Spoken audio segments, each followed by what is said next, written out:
எல்லாத்தையுமே ஒரு லூசுத்தனம் இருக்குங்க. எல்லாத்தையுமே லூசுத்தனம் இருக்கும். அது எப்ப வெளிப்படுது? அமைதியா இருக்கும், தூங்கிட்டு இருக்கும். அதுக்கு ஒரு சாவி கொடுக்கிறது தான். பொம்மைக்கு சாவி கொடுக்கிற மாதிரி நம்ம கிட்ட உள்ள கிறுக்குத்தனத்துக்கு ஒரு சாவி இருக்கு. அந்த சாவி என்ன? தனியா இருக்கும்போது பாருங்க, யாருமே இல்லாத தனியா இருந்தா அந்த கிறுக்குத்தனம் வெளியே, அது ஒரு சாவி. அவனா ஏதாவது உளறிக்கிட்டு இருப்பான், அவனா ஏதாவது டான்ஸ் ஆடிக்கிட்டு இருப்பான். தனியா இருந்தா என்னத்தையோ முக்காவாசி கிறுக்கா மாறிடுவான். தனியா இருந்தா ஆட்களோட சேர்ந்து இருக்கும்போது அதுக்கு சாவி கொஞ்சம் ஆஃப்ல இருக்கு. எல்லாம் பார்த்துக்கிட்டு இருக்காங்க, நம்ம ஒழுக்கமா இருப்போம், அப்படி இருப்பாங்க. அது மாதிரிதான் அந்த கிறுக்கு தனத்தை வெளியே கொண்டு வர்றதுதான் இந்த பாடல்கள்லாம். சில பேர் ட்ரெயின்ல போகும்போது பார்த்திருக்கீங்களா, சோக பாட்டை கேட்டு அழுதுகிட்டே போவான். எதுக்கிட்ட அழுகுறேன்? சோக பாட்டை கேட்டு மெனக்கட்டு அந்த சோக பாட்டை கேட்டு அழுகிறதா இருந்தா நீ கிறுக்கன்னு அர்த்தம். தேடி மெனக்கட்டு இளையராஜாவின் சோக பாடல்கள் அதை தேடி போய் கேட்டு அழுகிறன்னா நீ யாரு? நீ கிறுக்க லூசு. அழுகிறதுக்கு இப்ப என்ன இருக்கு? சோக பாட்டை கேட்டு அழுகுறான். அது மாதிரிதான் கேரளாவில இருந்து இன்ன பிற ஊர்கள் இருந்து ட்ரம்ஸ் குரூப்பை இறக்கி விட்டோம்னா அவங்க அடிக்கிற ட்ரம்ஸுக்கு எல்லா லூசும் வெளியே வந்துடும். சாவி பெரிய சாவி. அது லூசு வெளியே வந்த உடனே என்ன ஆட்டம் போடுறது, என்ன வேட்டியை மடிச்சு கட்டிக்கிட்டு ஆடுறது, பட்டாசு வெடிக்கிறது. யாரின் பேரால்? மகானின் பேரால். அவுளியாவுக்கு இதெல்லாம் பிடிச்ச காரியமா? அந்த மகான் தான் உங்களை இப்படி டான்ஸ் ஆட சொன்னாரா? இதை வழிபாடு என்று சொல்லி தந்தார்களா? அப்ப எப்படியான அனாச்சாரங்களில் ஈடுபட்டு கொண்டு இதற்கு இஸ்லாம் என்கிற சாயத்தை பூசுகிறார்கள். இஸ்லாம்ங்கிறது மிகப்பெரிய ஒரு வர்ணம். அது அல்லாஹ் தீட்டுகிற வர்ணம்.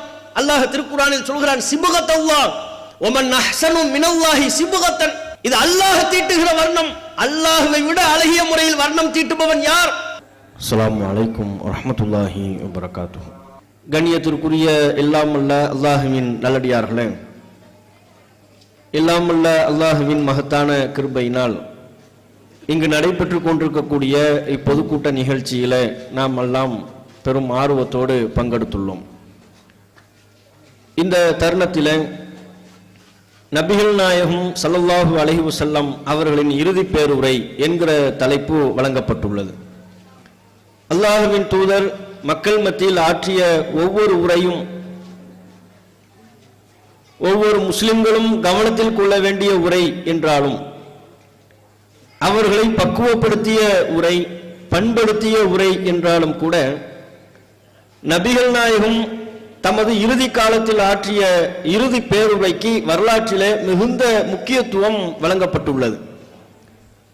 அதற்கு அடிப்படையான காரணம் என்னவென்றால், நபிகள் நாயகம் தாம் இறை தூதராக தேர்வு செய்யப்பட்டு 23 ஆண்டுகால நபித்துவ வாழ்க்கையில அல்லாஹ்வின் புறத்திலிருந்து இறை செய்தியாக பெற்று மக்களுக்கு என்னவெல்லாம் சொன்னார்களோ, எந்த கருத்துக்களை எல்லாம் வழங்கினார்களோ, எந்த அடிப்படையில் ஒரு புரட்சிமிக்க சமூகத்தை கட்டமைத்தார்களோ, அவருடைய அறியாமை கால பழக்க வழக்கங்களை எல்லாம் விட்டொழித்து நாகரீகம் உள்ளவர்களாக ஒழுக்கமிக்கவர்களாக மாற்றினார்களோ, அத்தகைய அனைத்து கருத்துக்களையும் உள்ளடக்கி ஒரு மிகச்சிறந்த உரையாக அந்த இறுதி பேருரை அமைந்தது.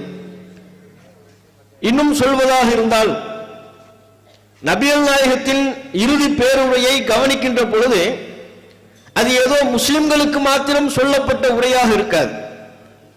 இந்த உலகில் வாழ்கிற அனைத்து மக்களும், அவர்கள் எந்த மதத்தை சார்ந்தவர்களாக இருந்தாலும், முழு மனித சமூகமும் இந்த உலகத்தில் எப்படி வாழ வேண்டும் என்கிற வாழ்க்கைக்கான வழிகாட்டியாக அந்த இறுதி பேருரை அமைந்திருக்கிறது. இன்றைக்கு உலகம் என்னவெல்லாம் பிரச்சனைகளை சந்தித்துக் கொண்டிருக்கிறதோ, மனிதர்களுக்கு மத்தியில் எத்தகைய சிக்கல்கள் எல்லாம் தீர்க்கப்படாமல் காணப்படுகின்றதோ, அவை அனைத்திற்குமான முடிச்சுகளை அவிழ்க்கக்கூடிய வகையில் நபிகள் நாயகம் அவர்கள் தம்முடைய இறுதி பேருரையிலே பல்வேறு கருத்துக்களை வழங்கிவிட்டார்கள். இன்றைக்கு தீண்டாமை, சக மனிதனை மனிதனாக மதிக்காத பண்பு, சக மனிதனை தீட்டாக அற்பமாக கருதக்கூடிய போக்கு நாடெங்கிலும் இருப்பதை பார்க்கிறோம். சில நாடுகளிலே நிறத்தின் அடிப்படையில் அத்தகைய தீண்டாமையை கடைபிடிப்பார்கள். சில நாடுகளிலே மொழியின் அடிப்படையில் தீண்டாமையை கடைபிடிப்பார்கள். இப்படி என்னவெல்லாம் மனிதர்களுக்கு மத்தியில் பிறப்பாலோ நிறத்தாலோ இனத்தாலோ தீண்டாமை காட்டப்படுகிறதோ, அவை அனைத்துக்கும் முற்றுப்புள்ளியாக நபிகள் நாயகம் தம்முடைய இறுதி பேருரையில் அதற்கான தீர்வை வழங்கினார்கள். மொழி அடிப்படையில் மனிதனுக்கு மத்தியில் எந்த ஏற்றத்தாழ்வும் இல்லை, நிறத்தின் அடிப்படையில் ஏற்றத்தாழ்வு இல்லை, அவர் பிறப்பின் அடிப்படையில் ஏற்றத்தாழ்வு இல்லை. நீங்கள் இறைவனிடத்தில் சிறப்பு பெற வேண்டும் என்றால் உங்களுடைய குணத்தால் தான் சிறப்பு பெற முடியும். அவர் எந்த நிறத்தவர் என்பதை அல்லாஹ் பார்ப்பதில்லை. மனித குலம் முழுமையும் ஒரு தாய் ஒரு தந்தைக்கு பிறந்தவர்கள், எல்லோரும் சமம் என்கிற சமத்துவ கோட்பாட்டை நபிகள் நாயகம் தம்முடைய இறுதி பேருரையில் தான் வழங்கினார்கள். வழங்கியது மட்டுமல்ல, அத்தகைய சமத்துவ சமூகத்தை நபிகள் நாயகம் உருவாக்கினார்கள். தீண்டாமைக்கு எதிரான குரலாக மாத்திரம் இல்லாமல் இன்றைக்கு எல்லாம் மனிதர்களுக்கு மத்தியில் நாம் பிரச்சனைகளை பார்க்கிறோம். பெண்களுக்கான உரிமை, பெண்களுக்கு சொத்துரிமை வழங்குவது, அவர்களை சரியான முறையில் வழிநடத்துவது அல்லாஹ்வினால் அவர்கள் வழங்கப்பட்டிருக்கிற அமானிதம். ஆகவே அவர்களுக்கு எந்த விதத்திலையும் நீங்கள் அநீதிழைத்து விடக் கூடாது. நாமெல்லாம் ஆண்கள் என்கிற எண்ணத்தோடு பெண்களை நடத்திவிடக் கூடாது. உங்களுக்கு அல்லாஹ்விடத்தில் சிறப்புகளும் உரிமைகளும் இருப்பதைப் போலவே பெண்களுக்கும் பல்வேறு சிறப்புகளும் உயர்வுகளும் அல்லாஹ்விடத்தில் இருக்கிறது என்பதை நபிகள் நாயகம் ஸல்லல்லாஹு அலைஹி வஸல்லம் அவர்கள் சொல்லி, பெண்களுக்கான சொத்துரிமையை, வழிபாட்டுரிமை, திருமண உரிமை என அனைத்து உரிமையையும் நிலைநாட்டும் வகையில் நபிகள் நாயகம் தம்முடைய இறுதி பேருரையை அமைத்திருந்தார்கள். மனிதர்களுடைய உரிமைகளை பறிப்பது, மனிதர்களின் பொருளாதாரத்தை அபகரிப்பது, மோசடியில் ஈடுபடுவது, திருடுவது, வட்டி அடிப்படையிலான பொருளாதாரத்தை சுரண்டுவது, இந்த அனைத்து கொடுமைகளுக்கு எதிராகவும் நபிகள் நாயகம் தம்முடைய இறுதி பேருரையிலே கர்ஜித்தார்கள். சக மனிதனை நீங்கள் ஏமாற்றிவிடக் கூடாது. அவர் எந்த மதத்தை சார்ந்தவர்களாக இருந்தாலும் சரி, அடுத்தவர்களின் பொருளாதாரம் உங்களுக்கு ஹலால் அல்ல, ஹராம். தவறான முறையில் நீங்கள் பொருளை ஈட்டுவீர்களே ஆனால், மோசடி செய்தோ கலப்படம் செய்தோ அடுத்தவனை ஏமாற்றியோ நீங்கள் அவனுடைய பொருளாதாரத்தை அபகரித்துக் கொண்டால் அது அநியாயம். இறைவனை நாளை மறுமை நாளில் நீங்கள் குற்றவாளியாகத்தான் சந்திக்க நேரிடும் என்று சொல்லி மனிதர்களினுடைய பொருளாதாரத்தை புனிதம் என்று கட்டமைத்தார்கள், நமக்கு கற்பித்து தந்தார்கள். அவர்களின் பொருளாதாரம் மட்டுமல்ல, அவர்களின் மானமும் உங்களுக்கு புனிதம். நபிகள் நாயகம் சொன்னார்கள், இன்ன திமாஅக்கும் வ அம்வாலக்கும் வ அஅராதக்கும் அலைக்கும் ஹராம். உங்களுடைய உயிர்களும் உங்களின் உடைமைகளும் பிற மனிதர்களின் மானங்களும் உங்கள் அனைவருக்கும் புனிதமானது என்கிற செய்தியையும் நபிகள் நாயகம் ஸல்லல்லாஹு அலைஹி வஸல்லம் அவர்கள் தம்முடைய இறுதி பேருரையிலே சொல்லி, மனிதனுடைய மானத்தை நீங்கள் பறித்து விடக்கூடாது, பிறர் மானத்தில் விளையாடக்கூடாது, அடுத்தவர்களின் பொருளாதாரத்தை தவறான முறையிலே பெற்றுவிடக் கூடாது என்கிற பிறர் மீதான அவர்களின் மானத்தின் மீதான புனிதத்தையும் அடுத்தவர்களின் பொருளாதாரத்தின் மீதான கண்ணியத்தையும் நபிகள் நாயகம் நமக்கு சொல்லி தந்தார்கள். நாம் இங்கே நினைவு கூற வேண்டிய அம்சம், இதுவெல்லாம் முஸ்லிம்கள் மாத்திரம் கடைபிடிக்க வேண்டிய அம்சமா? முஸ்லிம்கள் மாத்திரம் படிப்பனை பெறத்தக்க விஷயமா? தீண்டாமை கொடுமைக்கு எதிராக நபிகள் நாயகம் ஆட்சிய அந்த செய்தி உலகத்தில் உள்ள எல்லா மனிதர்களும் கடைபிடிக்க வேண்டியது. பிற மனிதர்களுடைய உரிமை சார்ந்து, பெண்கள் உரிமை சார்ந்து நபிகள் நாயகம் சொன்ன செய்தி உலகத்தில் எந்த மூலையில் இருந்தாலும் அனைத்து மக்களாலும் கடைபிடிக்க வேண்டிய செய்திகள். இப்படி பல செய்திகளை நபிகள் நாயகம் தம்முடைய இறுதி பேருரையிலே ஆற்றினார்கள்.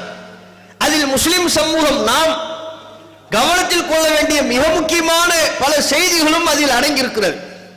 நபிகள் நாயகம் அவர்கள் தமது இறுதி பேருரையில் சொன்ன பல்வேறு செய்திகளிலே முக்கியமான அம்சம், அறியாமை கால பழக்க வழக்கங்களை இத்தோடு விட்டுவிடுங்கள் என்கிற செய்தியை நபிகள் நாயகம் சொன்னார்கள். எப்படி சொன்னார்கள்?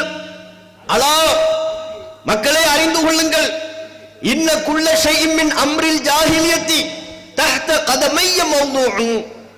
அறியாமை கால பழக்க வழக்கங்கள் அனைத்தும் ஒவ்வொன்றும் இதோ என்னுடைய இரு கால்களுக்கு மத்தியில் அடியில் புதைக்கப்பட்டு விட்டது, அதனை நீங்கள் தோண்டி எடுத்து விடக் கூடாது என்கிற செய்தியை நபிகள் நாயகம் சொன்னார்கள். அறியாமை கால பழக்க வழக்கங்களை பின்பற்றாதீர்கள். அதைத்தான் அரபியில் ஜாஹிலியா என்று சொல்வார்கள். ஜாஹிலியா கால பழக்க வழக்கங்களை, மூடத்தனமான பழக்க வழக்கங்களை நீங்கள் பின்பற்றாதீர்கள், இத்தோடு விட்டு விடுங்கள். இதை நபிகள் நாயகம் அரஃபா பெருவெளியில் நின்று கொண்டு லட்சக்கணக்கான ஹாஜிகள் குழுமி இருக்கக்கூடிய வேளையில் இந்த செய்தியை சொன்னார்கள். இது எல்லா மனித சமூகமும் கடைபிடிக்க வேண்டிய விஷயம் என்றாலும் முஸ்லிம்கள் நாம் மிகவும் கவனத்தில் கொள்ள வேண்டிய அம்சம். ஒருவன் தன்னை முஸ்லிம் என்று சொல்லுகின்ற பொழுது அதற்கான அடிப்படையே அவன் அறியாமை கால பழக்க வழக்கங்களிலிருந்து தன்னை விடுவித்துக் கொள்பவனாக இருக்க வேண்டும். அறியாமை கால பழக்கம், ஜாஹிலியா பழக்கம் என்றால் என்ன? இஸ்லாம் என்பது மனித சமூகத்திற்கு மிகச்சிறந்த கல்வியை வழங்குகிறது. இஸ்லாம் தான் நேர்வழி. இஸ்லாம் தான் மனிதர்களுக்கு கல்வியை புகட்டக்கூடிய மார்க்கம், அறிவை புகட்டக்கூடிய மார்க்கம். இந்த இஸ்லாம் என்கிற கருத்தாக்கம், இதன் மூலமாக இறைவன் மனித குலத்திற்கு வழங்கிய செய்திகள் அவை மனிதர்களை வந்தடைவதற்கு முன்பு சமூக மக்கள் மத்தியில் என்னென்ன தவறான பழக்க வழக்கங்கள் இருக்கின்றனவோ அவை யாவும் ஜாஹிலியா என்கிற அறியாமை கால மூட பழக்க வழக்கம். இதனை வேறு வார்த்தையில் சொல்வதாக இருந்தால் அல்லாஹும் அல்லாஹுடைய தூதரும் சொல்லாத நம்முடைய அறிவுக்கும் புறப்படாத ஒரு விஷயத்தை மனிதர்கள் ஏதேனும் ஒரு அர்த்தத்தின்படி செய்து கொள்வார்களே ஆனால் அதில் எந்த உள்ளர்த்தமும் இருக்காது. அல்லாஹும் அல்லாஹுடைய தூதரும் சொல்லியிருக்க மாட்டார்கள். இவர்களாக ஒரு அர்த்தத்தை கற்பித்துக் கொண்டு அதனை செய்வார்கள். யதார்த்தத்தில் பார்த்தால் அதற்கு அப்படி ஒரு அர்த்தமே இருக்காது. இப்படியான செய்திகள் எல்லாமே ஜாஹிலியா மூட பழக்க வழக்கம். இப்ப உதாரணமா இப்ப நாம பேசுறோம், வீடியோ ரெக்கார்ட் பண்றாங்க. வீடியோ ரெக்கார்ட் பண்றதுங்கிறது குர்ஆன்ல உள்ளதா ஹதீஸ்ல உள்ளதா? இல்லை, அல்லாஹ் ரசூல் சொல்லலை. ஆனா நம்முடைய பேச்சை பதிவு செய்து தொலைக்காட்சியிலேயோ சமூக வலைத்தளத்திலேயோ நாம் பகிர வேண்டும் என்று சொன்னால் வீடியோ பதிவு என்பது தேவைப்படக்கூடிய ஒன்று. இது அர்த்தம் உள்ளது. அப்ப நாம செய்யக்கூடிய செயல்கள் வணக்க வழிபாடு என்று வருகின்ற பொழுது அல்லாஹும் அல்லாஹ்வுடைய தூதரும் சொன்னதா இருக்கணும். அல்லாஹ் ரசூல் சொல்லாத எதையும் நாம் வணக்கம் என்றே சொல்ல முடியாது. அந்த அதிகாரம் நமக்கு இல்லை, அந்த ரைட்ஸ் நமக்கு கிடையாது. நபிகள் நாயகம் அதைத்தான் நமக்கு சொன்னார்கள் வேறு ஒரு சந்தர்ப்பத்தில், மன் அமில அமலன் லைஸ அலைஹி அம்ருனா ஃபஹுவ ரத்துன். நாம் உத்தரவிடாத ஒரு அமலை யார் செய்வாரோ, அமல் என்று வறுமையானால் இறைவனை வணங்கி வழிபடுவதற்கான வணக்கம் என்று வருகின்ற பொழுது அல்லாஹ்வின் தூதருடைய உத்தரவு அங்கே இருக்க வேண்டும். நாம் உத்தரவிடாத ஒரு அமலை யார் செய்வாரோ அது அல்லாஹ்வால் நிராகரிக்கப்பட்டு விடும் என்று நபிகள் நாயகம் சொன்னார்கள். வணக்க வழிபாடு என்று வருகின்ற பொழுது அல்லாஹ்வும் அல்லாஹ்வுடைய தூதரும் நமக்கு கற்றுத்தந்திருக்க வேண்டும், உத்தரவிட்டிருக்க வேண்டும். அவை அல்லாத ஏனைய நடைமுறைகள் என்று வருகின்ற பொழுது அந்த நடைமுறைக்கு ஒரு அர்த்தம் இருக்கணும்.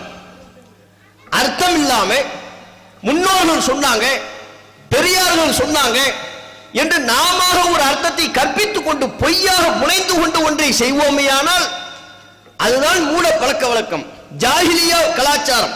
அந்த ஜாஹிலியா கலாச்சாரத்தை நபிகள் நாயகம் அளிக்கின்றார்கள். அது இஸ்லாத்தில் இல்லை. ஒரு முஸ்லிம் ஜாஹிலியா கலாச்சாரத்தில் இருக்க இயலாது. ஒன்னு இஸ்லாத்தில் இருக்கணும், இல்ல ஜாஹிலியா கலாச்சாரத்தில் இருக்கணும், மூட பழக்க வழக்கத்தில் இருக்கணும். நான் மூட பழக்க வழக்கங்களை செய்து கொண்டேன், இஸ்லாத்தில் எனக்கு கற்றுத்தரப்படாத அர்த்தமற்ற செயல்பாடுகளை செய்து கொண்டே தன்னை இஸ்லாத்தில் இருப்பதாக ஒரு முஸ்லிம் வாதிட முடியாது. இதை இன்னும் நீங்கள் தெளிவாக புரிந்து கொள்ள வேண்டும் என்றால் நபிகள் நாயகம் காலத்தில் உள்ள ஜாஹிலியா கலாச்சாரத்தை நீங்கள் பார்த்தால் இன்றைக்கு வாழக்கூடிய முஸ்லிம்கள் தூய்மையான இஸ்லாத்தை கடைபிடிக்கின்றார்களா? ஜாஹிலியா கலாச்சாரத்திலிருந்து, அறியாமை கால மூட பழக்க வழக்க கலாச்சாரத்திலிருந்து தங்களை முழுமையாக விடுவித்துக் கொண்டார்களா, இல்லை இன்றைக்கும் அந்த கலாச்சாரத்தில் மூழ்கி இருக்கிறார்களா என்பதை நீங்கள் புரிந்து கொள்ள முடியும்.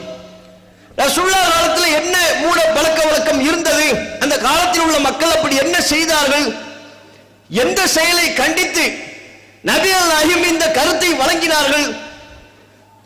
உதாரணத்திற்கு சில செய்திகளை பாருங்கள். நபிகள் நாயகம் காலத்தில் வாழ்ந்த மக்கள்கிட்ட ஒரு பழக்கம் இருந்தது. அவங்க காலத்தில் அதிகமா ஒட்டகம் தானே, அந்த ஒட்டகத்தை வைத்து அவர்கள் ஒரு ஜாஹிலியா கலாச்சாரம். சில வகை ஒட்டகத்திற்கு அவர்கள் பஹீரா என்று பெயர் வைக்கிறார்கள். எந்த ஒட்டகத்திற்கு அவர்கள் பஹீரா என்று பெயர் வைக்கிறார்கள்?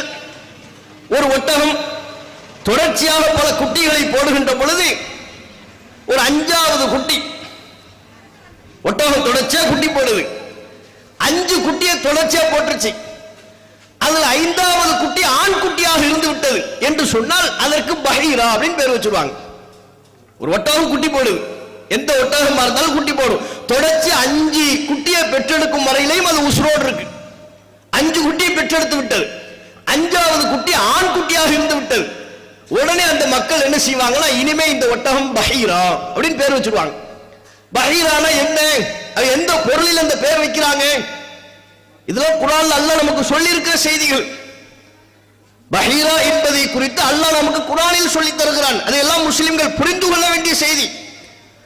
அதுல நமக்கு பாடம் இருக்கிறது, நம்மை திருத்திக் கொள்ள வேண்டிய அம்சம் இருக்கிறது. பஹீரான்னு சொல்லிட்டா என்ன செய்யணும்? இனிமே இந்த ஒட்டகம் புனிதம், இந்த ஒட்டகம் புனிதமானது. ஆகவே இந்த ஒட்டகத்தில் இனிமே யாரும் பால் கறக்க கூடாது, இந்த ஒட்டகத்தின் மேலே ஏறி யாரும் சவாரி செய்யக்கூடாது, இந்த ஒட்டகம் எங்கே வேண்டுமானாலும் மேயும், யாரும் இந்த ஒட்டகத்தை அடித்து விரட்டக்கூடாது. ஏன்? இது புனிதம். பால் கறக்க கூடாது, மேலே ஏறி சவாரி பண்ணக்கூடாது, அடுத்தவங்க விளை நிலச்சல்ல போய் மேயுதா ஏனைய ஒட்டகங்களை அடித்து விரட்டுவதை போல பஹீரா என்கிற இந்த ஒட்டகத்தை அடித்து விரட்டக்கூடாது. ஏன்? இது கடவுளால் புனிதமாக்கப்பட்ட ஒட்டகம், இது பஹீரா அப்படின்னு சொல்லிடுவான். அப்படி சொன்னார்கள். இன்னும் சில வகை ஒட்டகத்தை சாயிபா என்று பெயர் வைப்பார்கள். எந்த ஒட்டகத்திற்கு அவர்கள் சாயிபா என்று பெயர் வைக்கிறாங்க? ஒரு ஒட்டகம் தொடர்ச்சியா 10 குட்டியை போட்டுருச்சுன்னு வைங்க. ஏப்பா இது பெரிய ஒட்டகமா இருக்கு, தொடர்ச்சியா 10 குட்டியை ஈண்டெடுக்கும் வரையிலையும் அது உயிரோடு இருக்கிறது, அந்த அளவிற்கு அதற்கு உடல் வலிமை இருக்கிறது. ஆகவே இது சாயிபா. சாயிபா என்று எந்த பொருளில் சொல்கிறார்கள்? முன்பு சொன்ன அதே அடிப்படையில் இந்த ஒட்டகமும் புனிதமானது, இதுல டிராவல் பண்ணக்கூடாது, இதுல ஏறி பயணிக்க கூடாது, இது ஏனைய நபர்களின் விளை நிலச்சல்ல போய் மேயும் என்றால் அதனை விரட்டக்கூடாது. இப்படி ஒட்டகத்தை புனிதப்படுத்தக்கூடிய கலாச்சாரம் அவரிடத்தில் இருக்கிறது. சிலதை பஹீரா என்கிறார்கள், சிலதை சாயிபா என்கிறார்கள். இதே மாதிரி ஆடுகளையும் அரபு மக்கள்கிட்ட ஆடுகளும் அதிகமாக இருந்ததல்லவா, ஆட்டிலையும் இப்படியான பல கணிப்புகளை வச்சு சில வகை ஆடுகளுக்கு வசீலா அப்படின்னு பேர் வைக்கிறது, புனிதப்படுத்துறது. இப்ப அல்லாஹ் சொல்றான், இந்த செயலை பற்றி அல்லாஹ் திருக்குர்ஆனில் கண்டிக்கின்றான். மா ஜஅலல்லாஹு மின் பஹீரத்தின் வலா சாயிபத்தின் வலா வசீலத்தின் வலா ஹாமின் வலாக்கின்னல்லதீன யஃப்தரூன அலல்லாஹில் கதிப். அல்லாஹ் இந்த பஹீரா என்பதை ஏற்றுக்கொள்ளவில்லை, வசீலா என்று நீங்கள் பெயர் சுட்டுவதை, இவ்விதத்தில் ஒரு கலாச்சாரத்தை கடைபிடிப்பதை அல்லாஹ் ஏற்றுக்கொள்ளவில்லை. பஹீரா என்றோ சாயிபா என்றோ வசீலா என்றோ ஹாம் என்றோ இந்த நடைமுறையை அல்லாஹ் சொல்லவில்லை, நான் சொல்லலாம் கேட்கிறான் அல்லாஹ். ஒட்டகம் தானே, நீயா ஒரு அர்த்தம் வைக்கிறது தானே, வச்சுக்கிட்டு போன அல்லாஹ் விடல, நீ அதுக்கு பஹீரான் பேர் வச்ச. கடவுள் விஷயத்தில் என் விஷயத்தில் இதை புனிதம் என்று நீ எப்படி சொல்ல போச்சு? இது எப்படி புனிதம்? தொடர்ச்சி 5 குட்டி போட்டா அது புனிதமா? அதுல பயணிக்க கூடாதுன்னு நான் சொன்னா, அதுல பால் கறக்க கூடாதுன்னு நான் சொன்னா, பஹீரா என்று நான் ஆக்கினேனா அல்லாஹ் கேட்கிறான். அதுல பால் கறக்க கூடாது என்றோ பயணிக்க கூடாது என்றோ நான் சொன்னேனா? பஹீரா என்று நான் சொல்லவில்லை, சாயிபா என்று நான் சொல்லவில்லை. நான் சொல்லாததை என் மீது நீங்கள் பொய்யாக இட்டு கட்டுகிறீர்கள், அல்லாஹ் கண்டிக்கிறான். வலாக்கின்னல்லதீன யஃப்தரூன அலல்லாஹில் கதிப். இவர்கள் அல்லாஹ்வின் மீது பொய்யாக இட்டு கட்டுகிறார்கள். எப்ப நான் சொல்லாத சொன்னதா சொல்றீங்க? என் பெயரை சொல்லி அதை ஏன் நீங்கள் புனிதப்படுத்துகிறீர்கள்? அது புனிதம்னு நான் சொல்லலாம், அல்லாஹ் கேட்கிறான். இதுதான் ஜாஹிலியத், இதுதான் மூட பழக்க வழக்கம். இந்த மூட பழக்க வழக்கத்தை விட்டொழிக்க வேண்டும் என்பதுதான் குர்ஆனின் கட்டளை.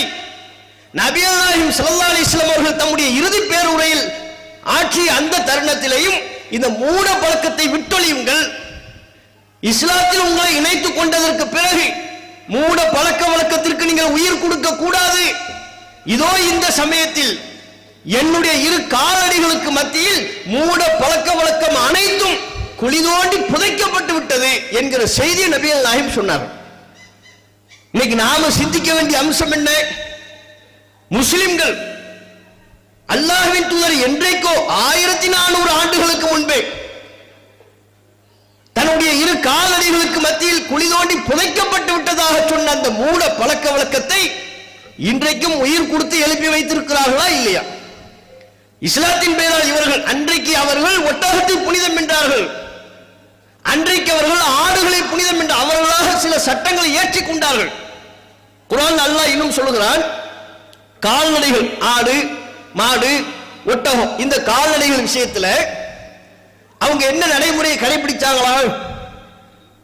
ஒட்டகம் பிரசவமா இருக்கும்போது அல்லது ஆடு பிரசவமா இருக்கும்போது அவன் சொல்லுவான், குட்டியை ஈண்டெடுப்பதற்கு முன்பே அவன் சொல்லுவானா, வகாலு மா ஃபீ புத்தூனி ஹாதிஹில் அன்ஆம், இந்த ஒட்டகங்களின் வயிற்றில் என்ன இருக்கின்றதோ அவை காலிசத்துல் லிதுகூரினா வ முஹர்ரமுன் அலா அஸ்வாஜினா, நம்மில் உள்ள ஆண்களுக்கு மட்டுமே ஹலால், நம்முடைய துணைகளுக்கு அவை ஹராம். இது எந்த குட்டியை பெற்றெடுத்தாலும் அதுல ஆண்கள் நம்ம மட்டும் தான் சாப்பிடணும், பெண்கள் சாப்பிடக்கூடாது. அவனா உருவாக்குறது, அவனாக ஒரு சட்டத்தை சொல்கிறான். குர்ஆன் அல்லாஹ் சொல்கிறான், இந்த கால்நடை பிரசவமா இருக்கும் போது சொல்றான், எந்த குட்டியை ஈண்டெடுத்தாலும் நம்மள உள்ள ஆண்கள் மட்டும் தான் சாப்பிடணும், பெண்களுக்கு ஹராம். அது ஒரு முஹர்ரமுன் அலா அஸ்வாஜினா, பெண்கள்லாம் அதை சாப்பிடக்கூடாது. வையக்கும் மைத்தத்தன், அவை செத்தே பிறக்கும் என்றால் பிறக்கும் போதே அந்த குட்டி செத்துருச்சு, மையத்தா வருது. மையத்தா வந்தா என்ன, அதில் நாம் இருவரும் கூட்டு, ஆண்கள் பெண்கள் இருவருக்கும் அதுல சட்டம் போது. சாப்பிட்டா ரெண்டு பேரும் சாப்பிடலாம், சாப்பிடக்கூடாது ரெண்டு பேரும் சாப்பிடக்கூடாது. இதுதான் மார்க்க சட்டத்தின் அடிப்படையிலானதா, ஒரு அர்த்தம் உள்ளதா? அர்த்தம் உள்ளதல்ல, ஜாஹிலியத்து, மூட பழக்க வழக்கம், இஸ்லாம் சொல்லாத அல்லாஹ் சொல்லாத செயல். அப்ப அல்லாஹ் இந்த விஷயத்தின் முடிவிலையும் கேட்கிறான். அவர்களாக சொல்லிக் கொள்ளக்கூடிய இந்த பொய்க்கு அல்லாஹ் தக்க தண்டனையை கொடுப்பான். அல்லாஹ் உங்களுக்கு கூலி வழங்குவான். எதற்கு கூலி? நீ ஏன்டா பங்கு போடுற? அதுல உள்ள குட்டி ஆண்களுக்கு ஹலாலு பெண்களுக்கு ஹராம்னு யார் சொன்னா? நான் சொன்னா அப்படின்னு அல்லாஹ் கேட்கலாம்.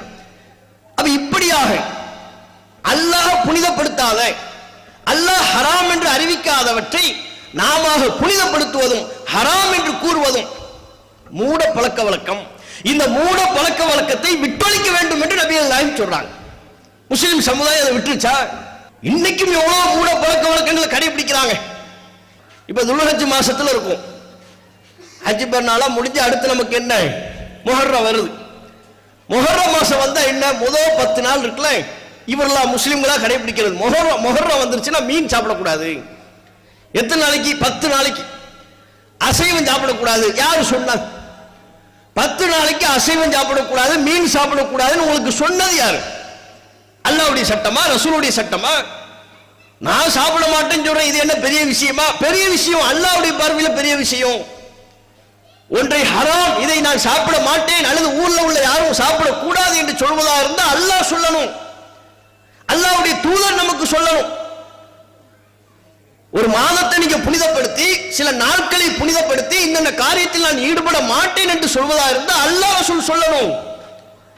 அல்லாஹ் ரசூல் சொல்லாம நாம இப்படி ஒரு அர்த்தமற்ற செயல், மூடத்தனமான செயல், மார்க்கத்தில் எதெல்லாம் சொல்லப்படவில்லையோ, முஸ்லிம் சமூகம் அவர்களாக சிலவற்றை உருவாக்கி எதையெல்லாம் கடைபிடிக்கிறார்களோ அது எல்லாமே ஜாஹிலியத்து கலாச்சாரம் தான். நல்ல நேரம் கெட்ட நேரம் பார்க்கிறது, சகுனம் பார்க்கிறது, இது என்ன? அதுல தான் ஒரு அர்த்தம் இருக்கா? ரசூலுல்லாஹ் சொன்னாங்களா? நேரத்தில் 2 வகை நேரம் இருக்குன்னு ரசூலுல்லாஹ், நல்ல நேரம் கெட்ட நேரம்னு 2 வகை நேரம் இருப்பதா நபி சொன்னார்களா? குர்ஆன் சொல்லுதா? அல்லாஹ் சொல்றான், காலத்தை நான் தான் நிர்வகித்துக் கொண்டிருக்கிறேன். காலம் முழுமே அல்லாஹ்வுடைய கட்டுப்பாட்டில் இருக்கு. அது யாருக்குமே நல்ல நேரம் கெட்ட நேரம் என்று நாம தீர்மானிக்க இயலாது. குறிப்பிட்ட ஒரு நேரத்தை இது எல்லாருக்கும் நல்ல நேரம், இது எல்லாருக்கும் கெட்ட நேரம்னு சொல்லவே முடியாது. உங்களுக்கு ஒரு நாள் நல்ல நாளா இருக்கும், மற்றவனுக்கு அது கெட்ட நாளா போயிடும்.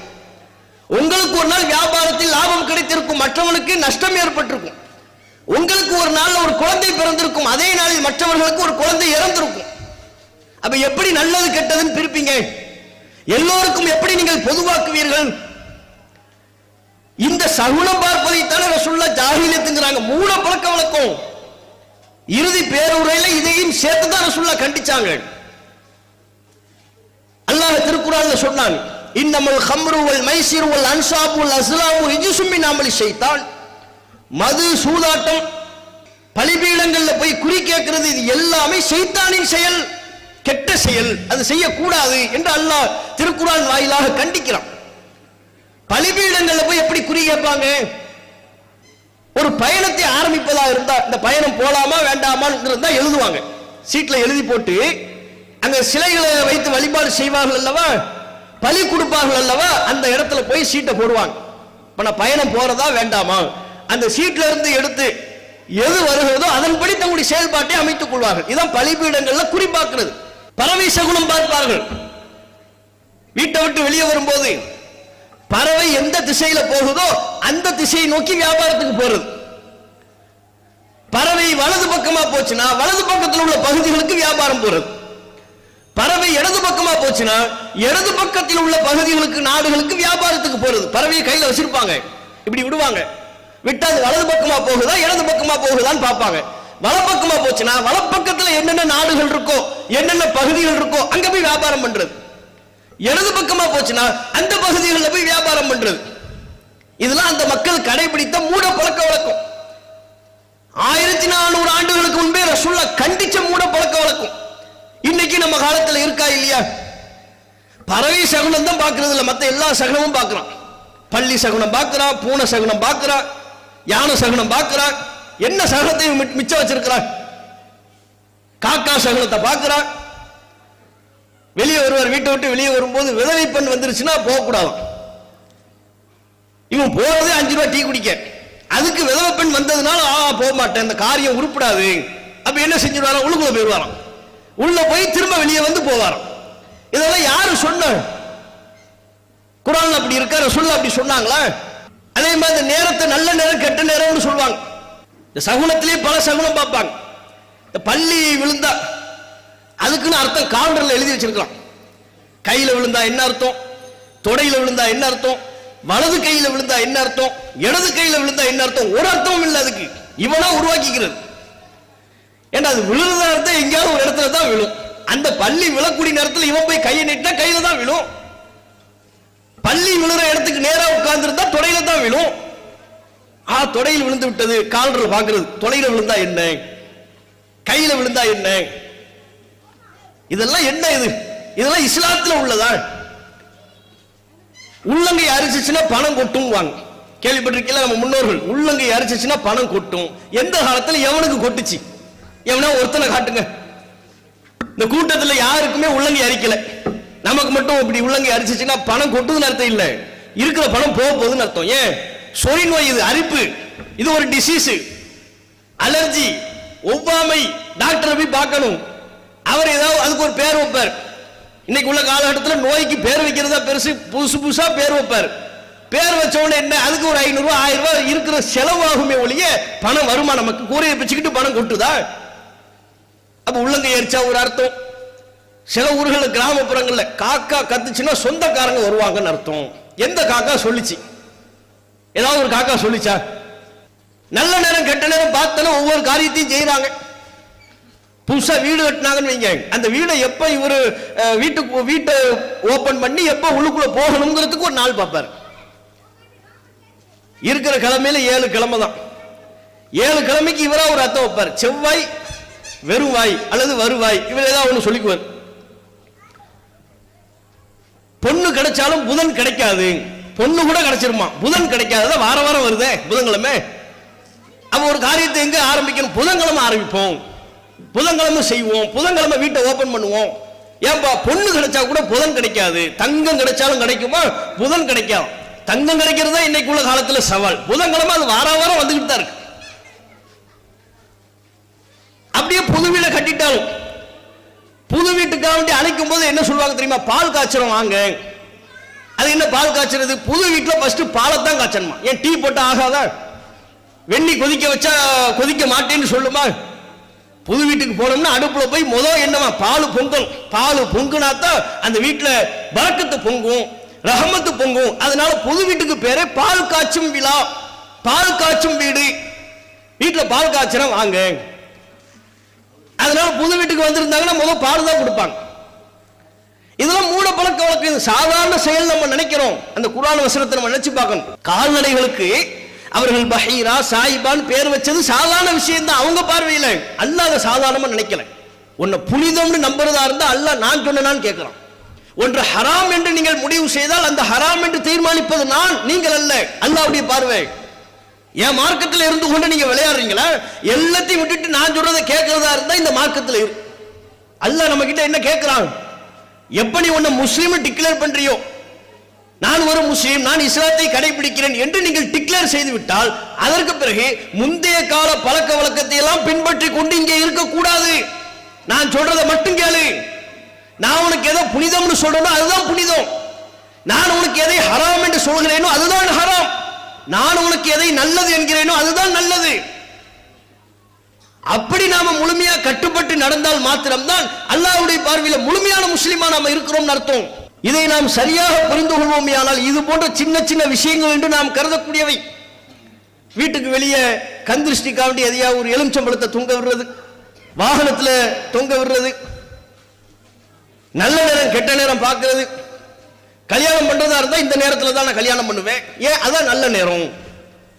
வியாபாரம் ஆரம்பிக்கிறதா இருந்தா இந்த நாள்ல தான் பண்ணுவேன், ஏன் அதான் நல்ல நாள். அதை நாம தீர்மானிக்க முடியாது. காலம் என்பது அல்லாஹ்வுடைய கையில் இருக்கிறது. அப்ப நபிகள் நாயகம் ஸல்லல்லாஹு அலைஹி வஸல்லம் அவர்கள் இந்த விஷயத்தை நமக்கு முதல் தெளிவா சொல்றாங்க. மூட பழக்க வழக்கம் இருக்கக்கூடாது, முழுமையா அல்லாஹ்வுக்கு கட்டுப்படணும். அதோடு சேர்த்து அந்த அரஃபா பெருவெளியில் தான் மிக முக்கியமான ஒரு வசனம் அருளப்படுகிறது. என்ன? இஸ்லாமிய மார்க்கம் முழுமைப்படுத்தப்பட்டு விட்டது. இந்த செய்தியும் அரஃபா பெருவெளியில் தான் அருளப்பட்டது. அல்லாஹ் ரப்பல் ஆலமீன் திருக்குர்ஆனில் குறிப்பிடுகிறான், அல் யௌம அக்மல்து லக்கும் தீனக்கும் வ அத்மம்து அலைக்கும் நிஅமதி வ ரதீது லக்குமுல் இஸ்லாம தீனா. இன்றைய தினம் இந்த மார்க்கத்தை உங்களுக்கு நான் முழுமைப்படுத்தி விட்டேன், இஸ்லாத்தை உங்களுடைய தீனாக நான் பொருந்திக் கொண்டேன், என்னுடைய அருட்கொடையை உங்களுக்கு பரிபூர்ணமாக வழங்கிவிட்டேன். இது திருக்குர்ஆனில் இடம்பெற்றிருக்கிற ஒரு வசனம். இந்த வசனம் இப்போது நாம் அணிந்திருக்கிற இதே துல்ஹஜ் மாதத்தின் அரஃபா பெருவெளியில் அரஃபாவுடைய தினத்தில் அருளப்பட்ட வசனம். இந்த வசனம் நமக்கு என்ன சொல்கிறது? இஸ்லாம் என்பது முழுமைப்படுத்தப்பட்ட மார்க்கம். முழுமைப்படுத்தப்பட்ட மார்க்கம் என்றால் என்ன? இஸ்லாம் மார்க்கம் நபிகள் நாயகம் ஸல்லல்லாஹு அலைஹி வஸல்லம் அவர்கள் காலத்திலேயே முழுமை அடைந்து விட்டது. இனிமே இந்த மார்க்கத்தில் ஒரு புள்ளியை கூட்டக்கூடிய அதிகாரம் கூட நமக்கு இல்லை, ஒரு புள்ளியை குறைப்பதற்குண்டான அதிகாரம் கூட நமக்கு இல்லை அப்படின்னு அர்த்தம். எதையுமே நாம கூட்ட முடியாது, குறைக்க முடியாது. ரசூலுல்லாஹ் காலத்திலேயே இந்த இஸ்லாம் முழுமைப்படுத்தப்பட்டு விட்டது. அல்லாஹ் இந்த இஸ்லாம் என்கிற இந்த மார்க்கத்தை தான் நமக்குரிய மார்க்கமாக நாம் செல்ல வேண்டிய பாதையாக அல்லாஹ் நமக்கு பொருத்தி இருக்கிறான். அப்ப அல்லாஹ் நமக்கு சொல்லாதவற்றை நாம உருவாக்கி செய்தால் அதை தீன் என்று சொல்வோமே, ஆனால் அதை இஸ்லாம் என்று நாம் சொல்வோமே, ஆனால் அல்லாஹ் அதை பொருந்திக் கொள்ளவில்லை. இந்த உண்மையை நம்ம புரியணும். அல்லாஹ் நமக்கு பொருந்திக் கொண்டது இந்த தீனுல் இஸ்லாத்தை. எந்த தீனுல் இஸ்லாம்? நபிகள் நாயகம் காலத்தில் எந்த இஸ்லாம் நிலை பெற்று இருந்ததோ, நபிகள் நாயகம் சஹாபாக்களுக்கு எந்த இஸ்லாத்தை கற்றுக் கொடுத்தார்களோ, எந்த இஸ்லாத்தை நபிகள் நாயகம் கடைபிடித்தார்களோ அதுதான் அல்லாஹ்விடத்தில் பொருந்திக் கொள்ளப்பட்ட மார்க்கம். இன்னைக்கு நாம இஸ்லாம் என்கிற பெயரில் எதையெல்லாம் உருவாக்கி கொள்கிறோமோ, ரசூலுல்லாஹ் காலத்தில் இல்லாத எந்தெந்த நடைமுறைகளை இன்றைக்கு நாம் புதிதாக செய்து கொண்டிருக்கிறோமோ, இவை எதுவும் அல்லாஹ்விடத்தில் பொருந்திக் கொள்ளப்பட்டவை அல்ல. அல்லாஹ் பொருந்திக் கொள்ளவில்லை என்றால் அதனுடைய மறு அர்த்தம் என்ன? அல்லாஹ்வின் கோபத்திற்குரியவை என்று பொருள். இஸ்லாத்தை தான் உனக்கு நான் பொருந்தி இருக்கிறேன்னா அதுக்கு என்ன அர்த்தம்? நான் உனக்கு எப்படி வாழ வேண்டும் என்று சட்டம் சொல்லியிருக்கிறேனோ அதைத்தான் நீ ஃபாலோ பண்ணணும், அதைத்தான் உன் மீது நான் திருப்தி பெற்றிருக்கிறேன். நான் சொல்லாத விஷயங்களை நீ பின்பற்றுவாயானால், நான் சொல்லாத பாதையை நீ செல்வாயானால் அதை நான் உனக்கு பொருந்திக் கொள்ளவில்லை, என்னுடைய கோபம் தான் உனக்கு வரும்னு அர்த்தம். இன்னைக்கு அப்படித்தான் அல்லாஹ்வுடைய கோபத்திற்குரிய செயலில் அல்லவா முஸ்லிம் சமூகம் ஈடுபட்டு கொண்டிருக்கிறது. ஊருக்கு ஊரு தர்காவை கட்டி வச்சிருக்கிறாங்க. பள்ளிவாசல்கள் இருக்குதோ இல்லையோ, தர்காக்கள் ஊர்கள் தோறும் இருக்கிறது. தர்காவை ஒட்டி பல்வேறு அனாச்சாரங்கள், இஸ்லாத்தில் இல்லாத சடங்கு சம்பிரதாயங்கள் அந்த தர்காக்கள் அவுலியாக்களின் பெயரால், மகான்களின் பெயரால் நடைபெற்றுக் கொண்டிருக்கிறது. முதலில் நாம் என்ன சிந்திக்கணும்? இந்த தர்கா கலாச்சாரம் என்பது இஸ்லாமிய கலாச்சாரமா? ஒரு மனிதன் அவர் நல்லவராகவே இருக்கட்டும், மகான், இறைநேசர், உலகில் வாழும் போது சரியான அடிப்படையில் இஸ்லாமிய விழுமியங்களை பின்பற்றியவர், மௌத்தா போயிட்டார். அவர் அடக்கஸ்தலத்துக்கு மேல ஒரு கட்டிடத்தை எழுப்பி வண்ண வண்ண விளக்குகள் போட்டு அதை தர்காவை அடையாளப்படுத்தி அந்த இடத்துக்கு வந்தா உங்களுக்கு எல்லாம் நல்லது, அவர் பெரிய மகான், அவர்கிட்ட வந்து துவா கேளுங்க என்று சொல்லி அதை ஒரு வழிபாட்டுக்குரிய இடமாக மாற்றுவது இஸ்லாமிய கலாச்சாரமா? அல்லாஹ் நமக்கு பொருத்தி கொண்ட தீனுல் இஸ்லாத்தில் இந்த தர்கா கலாச்சாரம் இருக்கா? அல்லாஹ் நமக்கு எந்த தீனை பொருந்தி கொண்டானோ அந்த தீன்ல இது இருக்கா? இது கிடையாது, தர்கா கிடையாது. இறந்தவர்களின் சமாதியை வைத்து வழிபாடு செய்யக்கூடிய இந்த கலாச்சாரத்தை அல்லாஹ் நமக்கு கற்றுத்தரவும் இல்லை, இதை அல்லாஹ் நமக்கு பொருந்திக் கொள்ளவும் மாட்டான். ஏன்? ரசூலுல்லாஹ் காலத்தில் இதையெல்லாம் யூதர்கள் செய்தார்கள், நசாராக்கள் செய்தார்கள். நாமாவது இன்றைக்கு யாரையெல்லாம் மகான் என்கிறோம்? யாருன்னே தெரியாது, அவரையெல்லாம் மகான் சொல்லுவோம். அவர் எங்க பிறந்தாரு, எங்க வளர்ந்தாரு, அவர் எப்படிப்பட்ட வாழ்க்கையை வாழ்ந்தாரு பல பேருக்கு தெரியாது. ஆனா மகான், அவர் பெரிய அவுலியா, பெரிய கராமத் அற்புதங்களுக்கு சொந்தக்காரர் என்றெல்லாம் கதைகளை கட்டி மக்களுக்கு மத்தியில் நம்பிக்கை உண்டாக்கி இருப்பாங்க. ஆனா யூதர்களை பொறுத்தவரை யாரோ எவரோ என்று தெரியாதவர்களுக்கு சமாதி எழுப்பல, அவங்களை சீர்திருத்த அல்லாஹ்வால் அனுப்பப்பட்ட நபிமார்களுக்கு தான் தர்கா கட்டணும். நபிமார்களுக்கு நபிகள் நாயகம் சொன்னார்கள், லஅனல்லாஹு யஹூத வன் நஸாரா, யூதர்களையும் நசாராக்களையும் அல்லாஹ் சபிப்பானாக. ஏன்? அல்லாஹ்வுடைய சாபத்திற்குரிய வகையில் அவங்க என்ன செயல்பட்டாங்க, என்ன தப்பு பண்ணாங்க? இத்தஹது குபூர் அம்பியாஹிம் மசாஜித், அவர்கள் தங்களது நபிமார்களின் அடக்க ஸ்தலத்தை வணங்கும் இடமாக மாற்றி விட்டார்கள். அவங்களுக்கும் நபிமார்கள் அனுப்பப்படுறாங்க. அந்த நபிமார்கள் வாழ்ந்த காலத்தில் சொன்ன செய்தியை கேட்டுட்டு அவங்க மௌத்தானதற்கு பிறகு அவங்க அடக்கம் செஞ்சு அதுக்கு மேல ஒரு வழிபாட்டு தலத்தை எழுப்புறது, அதையே வழிபாட்டுக்குரிய இடமாக மாற்றுவது, அந்த நபிமார்களின் அடக்க ஸ்தலத்தில் போய் கையேந்தி நிற்பது, அந்த நபிமார்களின் அடக்க ஸ்தலத்தில் போய் சஜிதா செய்வது, இதெல்லாம் யூதர்கள் செய்தார்கள், நசாராக்கள் செய்தார்கள். அந்த செயலை தான் நபிகள் நாயகம் ஸல்லல்லாஹு அலைஹி வஸல்லம் அவர்கள் இது இறைவனின் சாபத்திற்குரியது. ஏன்? வணக்கத்திற்கு தகுதியானவன் அல்லாஹ் ஒருத்தன் தான். எல்லா நபிமார்களும் மக்களுக்கு சொன்ன செய்தி லா இலாஹ இல்லல்லாஹ், வணக்கத்திற்குரியவன் அல்லாஹ்வை தவிர வேறு யாரும் இல்லை, அல்லாஹ்வை மட்டும்தான் வணங்கணும், அல்லாஹ்கிட்ட மட்டும்தான் துஆ கேட்க வேண்டும், அல்லாஹ்வுக்கு மட்டும்தான் சஜிதா செய்ய வேண்டும். இந்த எல்லா கருத்துக்களையும் உள்ளடக்கியதுதான் லா இலாஹ இல்லல்லாஹ். நாம என்ன நினைக்கிறோம்? வெறுமனே வீட்டுக்கு மேல லா இலாஹ இல்லல்லாஹ்னு எழுதிட்டா முடிஞ்சு போச்சுன்னு நினைக்கிறோம், முஸ்லிம் நினைக்கிறோம். அதுவல்ல, வெறும் எழுத்துல இல்ல முஸ்லிம். அந்த லா இலாஹ இல்லல்லாஹ் நமக்கு என்ன சொல்லுதோ அதை நம்ம வாழ்க்கையில சரியா கடைபிடிக்கணும். நான் அல்லாஹ்வை மட்டும் தான் வணங்குவேன், அல்லாஹ்வை தவிர வேறு யாருக்கும் என் தலை கீழே குனியாது சஜிதா செய்ய மாட்டேன், அல்லாஹ்வை தவிர வேறு யாரிடத்திலையும் கையேந்தியோ மனதாரவோ பிரார்த்தனை செய்ய மாட்டேன். என்னுடைய பிரார்த்தனை, என்னுடைய வணக்கம், என்னுடைய அறுத்து பலியிடுதல் எல்லாமே அல்லாஹ்வுக்கு மட்டும்தான். தொழுகையில் அது தானங்க ஓதுறோம். எல்லாரும் தொழுகையில நிற்கும் போது ஸ்டார்டிங்ல என்ன சூரத்துல் ஃபாத்திஹா ஓதுறோமா, அந்த சூரத்துல் ஃபாத்திஹாவுல என்ன சொல்றோம்? இய்யாக நஅபுது வ இய்யாக நஸ்தஈன், இறைவா உன்னையே நாங்கள் வணங்குகிறோம், உன்னைத்தான் வணங்குவோம், உன்னை தவிர வேறு யாரையும் வணங்க மாட்டோம், உன்னிடமே உதவி தேடுகிறோம், உன்கிட்ட தான் உதவினா வந்து நிற்போம், உன்னை தவிர வேறு யார்ட்டையும் உதவிக்கு என்று நாங்கள் நிற்க மாட்டோம். மனிதன் என்கிற அடிப்படையில் உதவிக்காக நிற்பது என்பது வேறு. மானசீகமா அல்லாஹ்ட்ட எப்படி உதவி கேட்கிறோமோ, அல்லாஹ் நமக்கு எப்படி உதவான் என்று நம்புறோமோ, அது மாதிரி நான் எந்த மனுஷன்டையும் போய் நிற்க மாட்டேன், எந்த மனிதன்டையும் உதவி கேட்க மாட்டேன், உன்கிட்ட தான் கேட்பேன், உன்னைத்தான் வணங்குவேன். அந்த அல்ஹம்து சூரா ஓதுவதற்கு முன்பு ஸ்டார்டிங்ல என்ன சொல்றோம்? வஜ்ஜஹத், அது அல்லாஹும்ம பாயித் பைனி. வஜ்ஜஹத் ஓதுனோம்னா அதுல என்ன இருக்கு? இன்ன ஸலாத்தி வ நுசுகி வ மஹ்யாய வ மமாத்தி லில்லாஹி ரப்பில் ஆலமீன், என்னுடைய தொழுகை, என்னுடைய அறுத்து பலியிடுதல், என்னுடைய வணக்க வழிபாடுகள், என்னுடைய வாழ்க்கை, என்னுடைய மரணம் எல்லாமும் அல்லாஹ்வுக்கே உரியது. லில்லாஹி ரப்பில் ஆலமீன். நான் தொழுத அல்லாஹ்வுக்கு தான் தொழுவேன், வேற யாருக்கும் நான் போய் தொழ மாட்டேன். அறுத்து பலியிட்டால் அல்லாஹ்வுக்காகத்தான் அறுத்து பலியிடுவேன். எல்லாத்தையும் தொழுகையில் அல்லாஹ்ட்ட சொல்லிட்டு தர்காவில் போய் சஜிதா செஞ்சா, தர்காவில் போய் கையேந்தி துவா செய்தால், அவுலியாவே என்னுடைய பாவத்தை போக்குங்கள், அவுலியாவே எனக்கு குழந்தையை தாங்க, அவுலியாவே நோயை நீக்குங்க,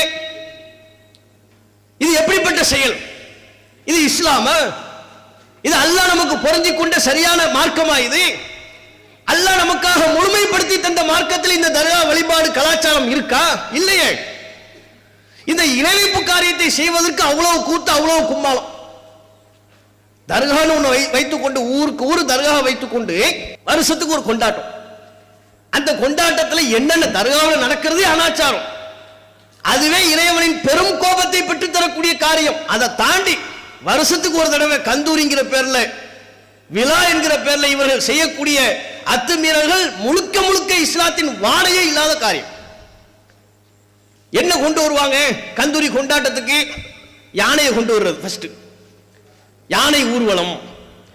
யானைக்கு இஸ்லாத்துக்கு என்ன சம்பந்தம்? அதை ஃபர்ஸ்ட் சொல்லுங்க.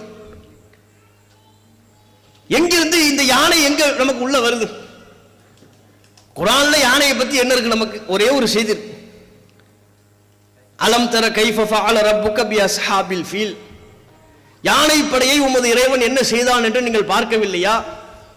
ரசூலுல்லாஹ் பிறந்த காலத்துல காபாவை இடிக்கிறதுக்காக வேண்டி அப்ரஹாங்கிற மன்னன் வந்தான், யானை படையோடு வந்தான், காபாவை இடிக்க முற்பட்டான்.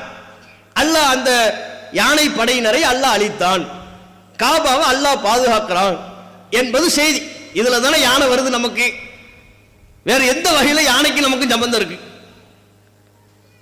இவர் என்ன செய்யறாரு, தர்கா கந்தூரி கொண்டாட்டம்னா தமிழகம் முழுக்க யானை வந்துடும். யானைக்கு மேல கொடி. எப்படி அன்றைக்குள்ள நபிகள் நாயகம் காலத்தில் உள்ளவர்கள் அந்த ஒட்டகத்தை புனிதப்படுத்தினாங்களோ, ஆளுகளை புனிதப்படுத்தினார்களோ, பஹீரா சாஹிபான்னு சொன்னாங்களோ, அது மாதிரி இன்றைக்குள்ள முஸ்லிம்கள் தர்கா வழிபாடு என்று வந்துவிட்டால் தர்கா கந்தூரி கொண்டாட்டம் வந்தா யானை வந்துடும். யானையை புனிதப்படுத்துறது. அதை குளிப்பாட்டி சந்தனம் பூசி நறுமணம் பூசி ஸ்ப்ரே அடிச்சு எது யானைக்கு பூ போட்டு அதுக்கு மேல பெரிய ஒரு விரிப்பை விரிச்சு அவங்க புனிதம்னு சொல்லக்கூடிய அந்த கொடியை அது யானைக்கு மேல வச்சு யானையை ஊர்வலம் தெருக்குள்ள இருக்கிறது 5 தெருவா இருந்தாலும் 5 தெருவிலே ஒரு ரவுண்டு. யானை வந்தோம்னா அந்த யானை எப்படிலாம் புனிதப்படுத்துறாங்க நாங்க சின்ன பிள்ளையில பார்த்துருக்கிறோம். திருநெல்வேலி பகுதிகளிலையும் இந்த யானையை கொண்டு வந்து ஊர்வலம் நடத்துவது, கந்தூரி கொண்டாட்டங்களில் ஈடுபடுவது உண்டு. யானையை எந்த அளவுக்கு புனிதப்படுத்துவாங்கன்னா வீட்டில இருந்து சொல்லி அனுப்பி வைப்பாங்க, போ யானை கந்தூரி யானை வருது போங்க, யானையை போய் பார்க்கறது பாக்கியம். யானை தும்பிக்கை இருக்குல்ல, அதோட அது தலையை தொட்டுச்சுன்னா பெரிய ஆசீர்வாதம். அதுல இருக்கும் அவ்வளவு மூக்குச்சளி, அவ்வளவு இன்ஃபெக்ஷன், அவ்வளவு அசுத்தம். சில நேரம் ஆசீர்வாதம் பண்ற நேரத்தில் தும்பிடும், முடிஞ்சு போச்சு. இப்ப கண்டுபிடிச்சிருக்கிறான் எபோலாலாம், அதையெல்லாம் தூக்கி சாப்பிடுற வைரஸ்லாம் அதுல இருக்கும். அது ஆசீர்வாதம். எப்படி அது ஆசீர்வாதமா மாறும்? அப்ப யானைக்கு ஏதாவது வாழைப்பழத்தை கொடுத்தோ பலாப்பழத்தை கொடுத்தோ வேறு ஏதேனும் ஒரு பொருளை தேங்காவை கொடுத்து யானைகிட்ட ஆசீர்வாதம் வாங்குறது இது யாருடைய கலாச்சாரம்? எந்த இறை தூதர் யானைகிட்ட ஆசீர்வாதம் வாங்கினாங்க சொல்லுங்க? எந்த சஹாபி இந்த அனாச்சாரத்தை செஞ்சாங்க? இந்த செயலை யாரு செஞ்சா? இஸ்லாத்துல நீங்க கடைபிடிக்கிறீங்களே பன்னெடுங்காலமா இந்த யானையை வைத்துக் கொண்டு ஒரு சடங்கு சம்பிரதாயத்தை நிறைவேற்றக்கூடிய இந்த நடைமுறையை உங்களுக்கு சொல்லி தந்தது யாரு? யாரு சொல்லி தந்தார்? எந்த நபி சொல்லி தந்தார்? எந்த நபி தோழர் சொல்லி தந்தார்? குறைந்தபட்சம் எந்த இமாம் உங்களுக்கு சொல்லி தந்தார்? ஷாபி இமாம் சொல்லி தந்தாங்களா? அபூ ஹனீஃபா இமாம் சொல்லி தந்தாங்களா? அவங்களாம் இப்படித்தான் யானையை வச்சு புனிதப்படுத்தி மக்களுக்கு மத்தியில் நடமாட விட்டு தர்கா கந்தூரிக்கு வாங்க கொண்டாட்டத்துக்கு வாங்கன்னு கூப்பிட்டாங்களா? இது யாருடைய நடைமுறை? பிரமத கலாச்சாரம். இது பார்த்தாலே தெரியல உங்களுக்கு?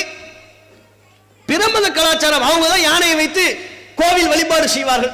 அவங்க கலாச்சாரம், அவங்க நம்பிக்கை, அவங்க செய்யறாங்க. முஸ்லிம்கள் எங்களை இஸ்லாத்தில் இருந்து கொண்டு யானையை ஊருக்குள்ள வச்சு அதன் பேரில் ஒரு கொண்டாட்டத்தை கொண்டாடுவதற்கு உங்களுக்கு யார் சொல்லி தந்தார்? இது எப்படி இஸ்லாமாக ஆகும்? இது எப்படி அல்லாஹ் நமக்கு பொருத்திக் கொள்வான்?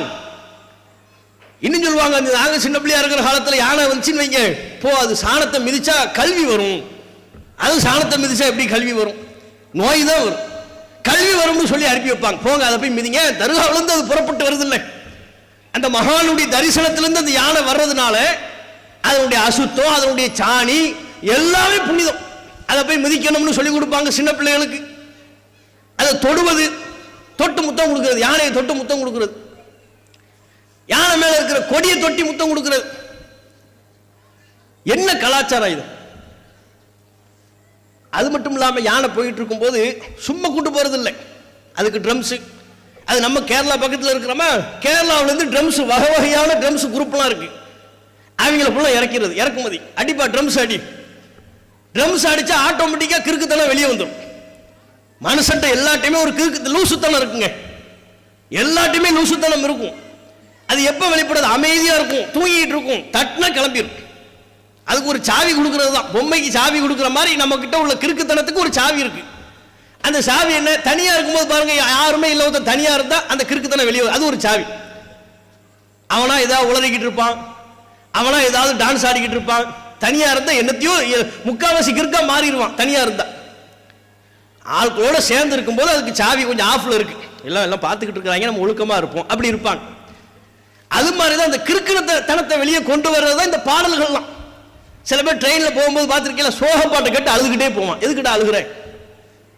சோக பாட்டை கேட்டு மெனக்கட்டு, அந்த சோக பாட்டை கேட்டு அழுகிறதா இருந்தா நீ கிறுக்கத்தன அர்த்தம். தேடி மெனக்கட்டு இளையராஜாவின் சோக பாடல்கள், அதை தேடி போய் கேட்டு அழுகிறன்னா நீ யாரு? நீ கிறுக்க லூசு.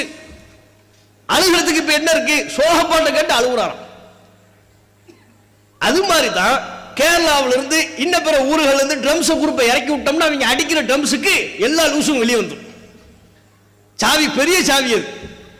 லூசு வெளியே வந்த உடனே என்ன ஆட்டம் போடுறது, என்ன வேட்டியை மடிச்சு கட்டிக்கிட்டு ஆடுறது, பட்டாசு வெடிக்கிறது. இதுல சில குரூப் கஞ்சா குரூப்லாம் உள்ள வருது. கஞ்சாவை குடிச்சுக்கிட்டு ட்ரிங்க்ஸை குடிச்சுக்கிட்டு ஆட்டம் போட்டுக்கிட்டு இருக்கிறாங்க. யாரின் பேரால்? மகானின் பேரால். அவுளியாவுக்கு இதெல்லாம் பிடிச்ச காரியமா? அந்த அவுளியா தான் உங்களை இப்படி ஆட சொன்னாரா? அந்த மகான் தான் உங்களை இப்படி டான்ஸ் ஆட சொன்னாரா? இதை வழிபாடு என்று சொல்லி தந்தார்களா? அப்ப எப்படியான அனாச்சாரங்களில் ஈடுபட்டு கொண்டு இதற்கு இஸ்லாம் என்கிற சாயத்தை பூசுகிறார்கள்? இஸ்லாம்ங்கிறது மிகப்பெரிய ஒரு வர்ணம், அது அல்லாஹ் தீட்டுகிற வர்ணம். அல்லாஹ் திருக்குர்ஆனில் சொல்கிறான், சிபகத்தல்லாஹ் வமன் அஹ்ஸனு மினல்லாஹி சிபகத்தன். இது அல்லாஹ் தீட்டுகிற வர்ணம். அல்லாஹ்வை விட அழகிய முறையில் வர்ணம் தீட்டுபவன் யார்? அல்லாஹ் கொடுக்கிற சாயம்.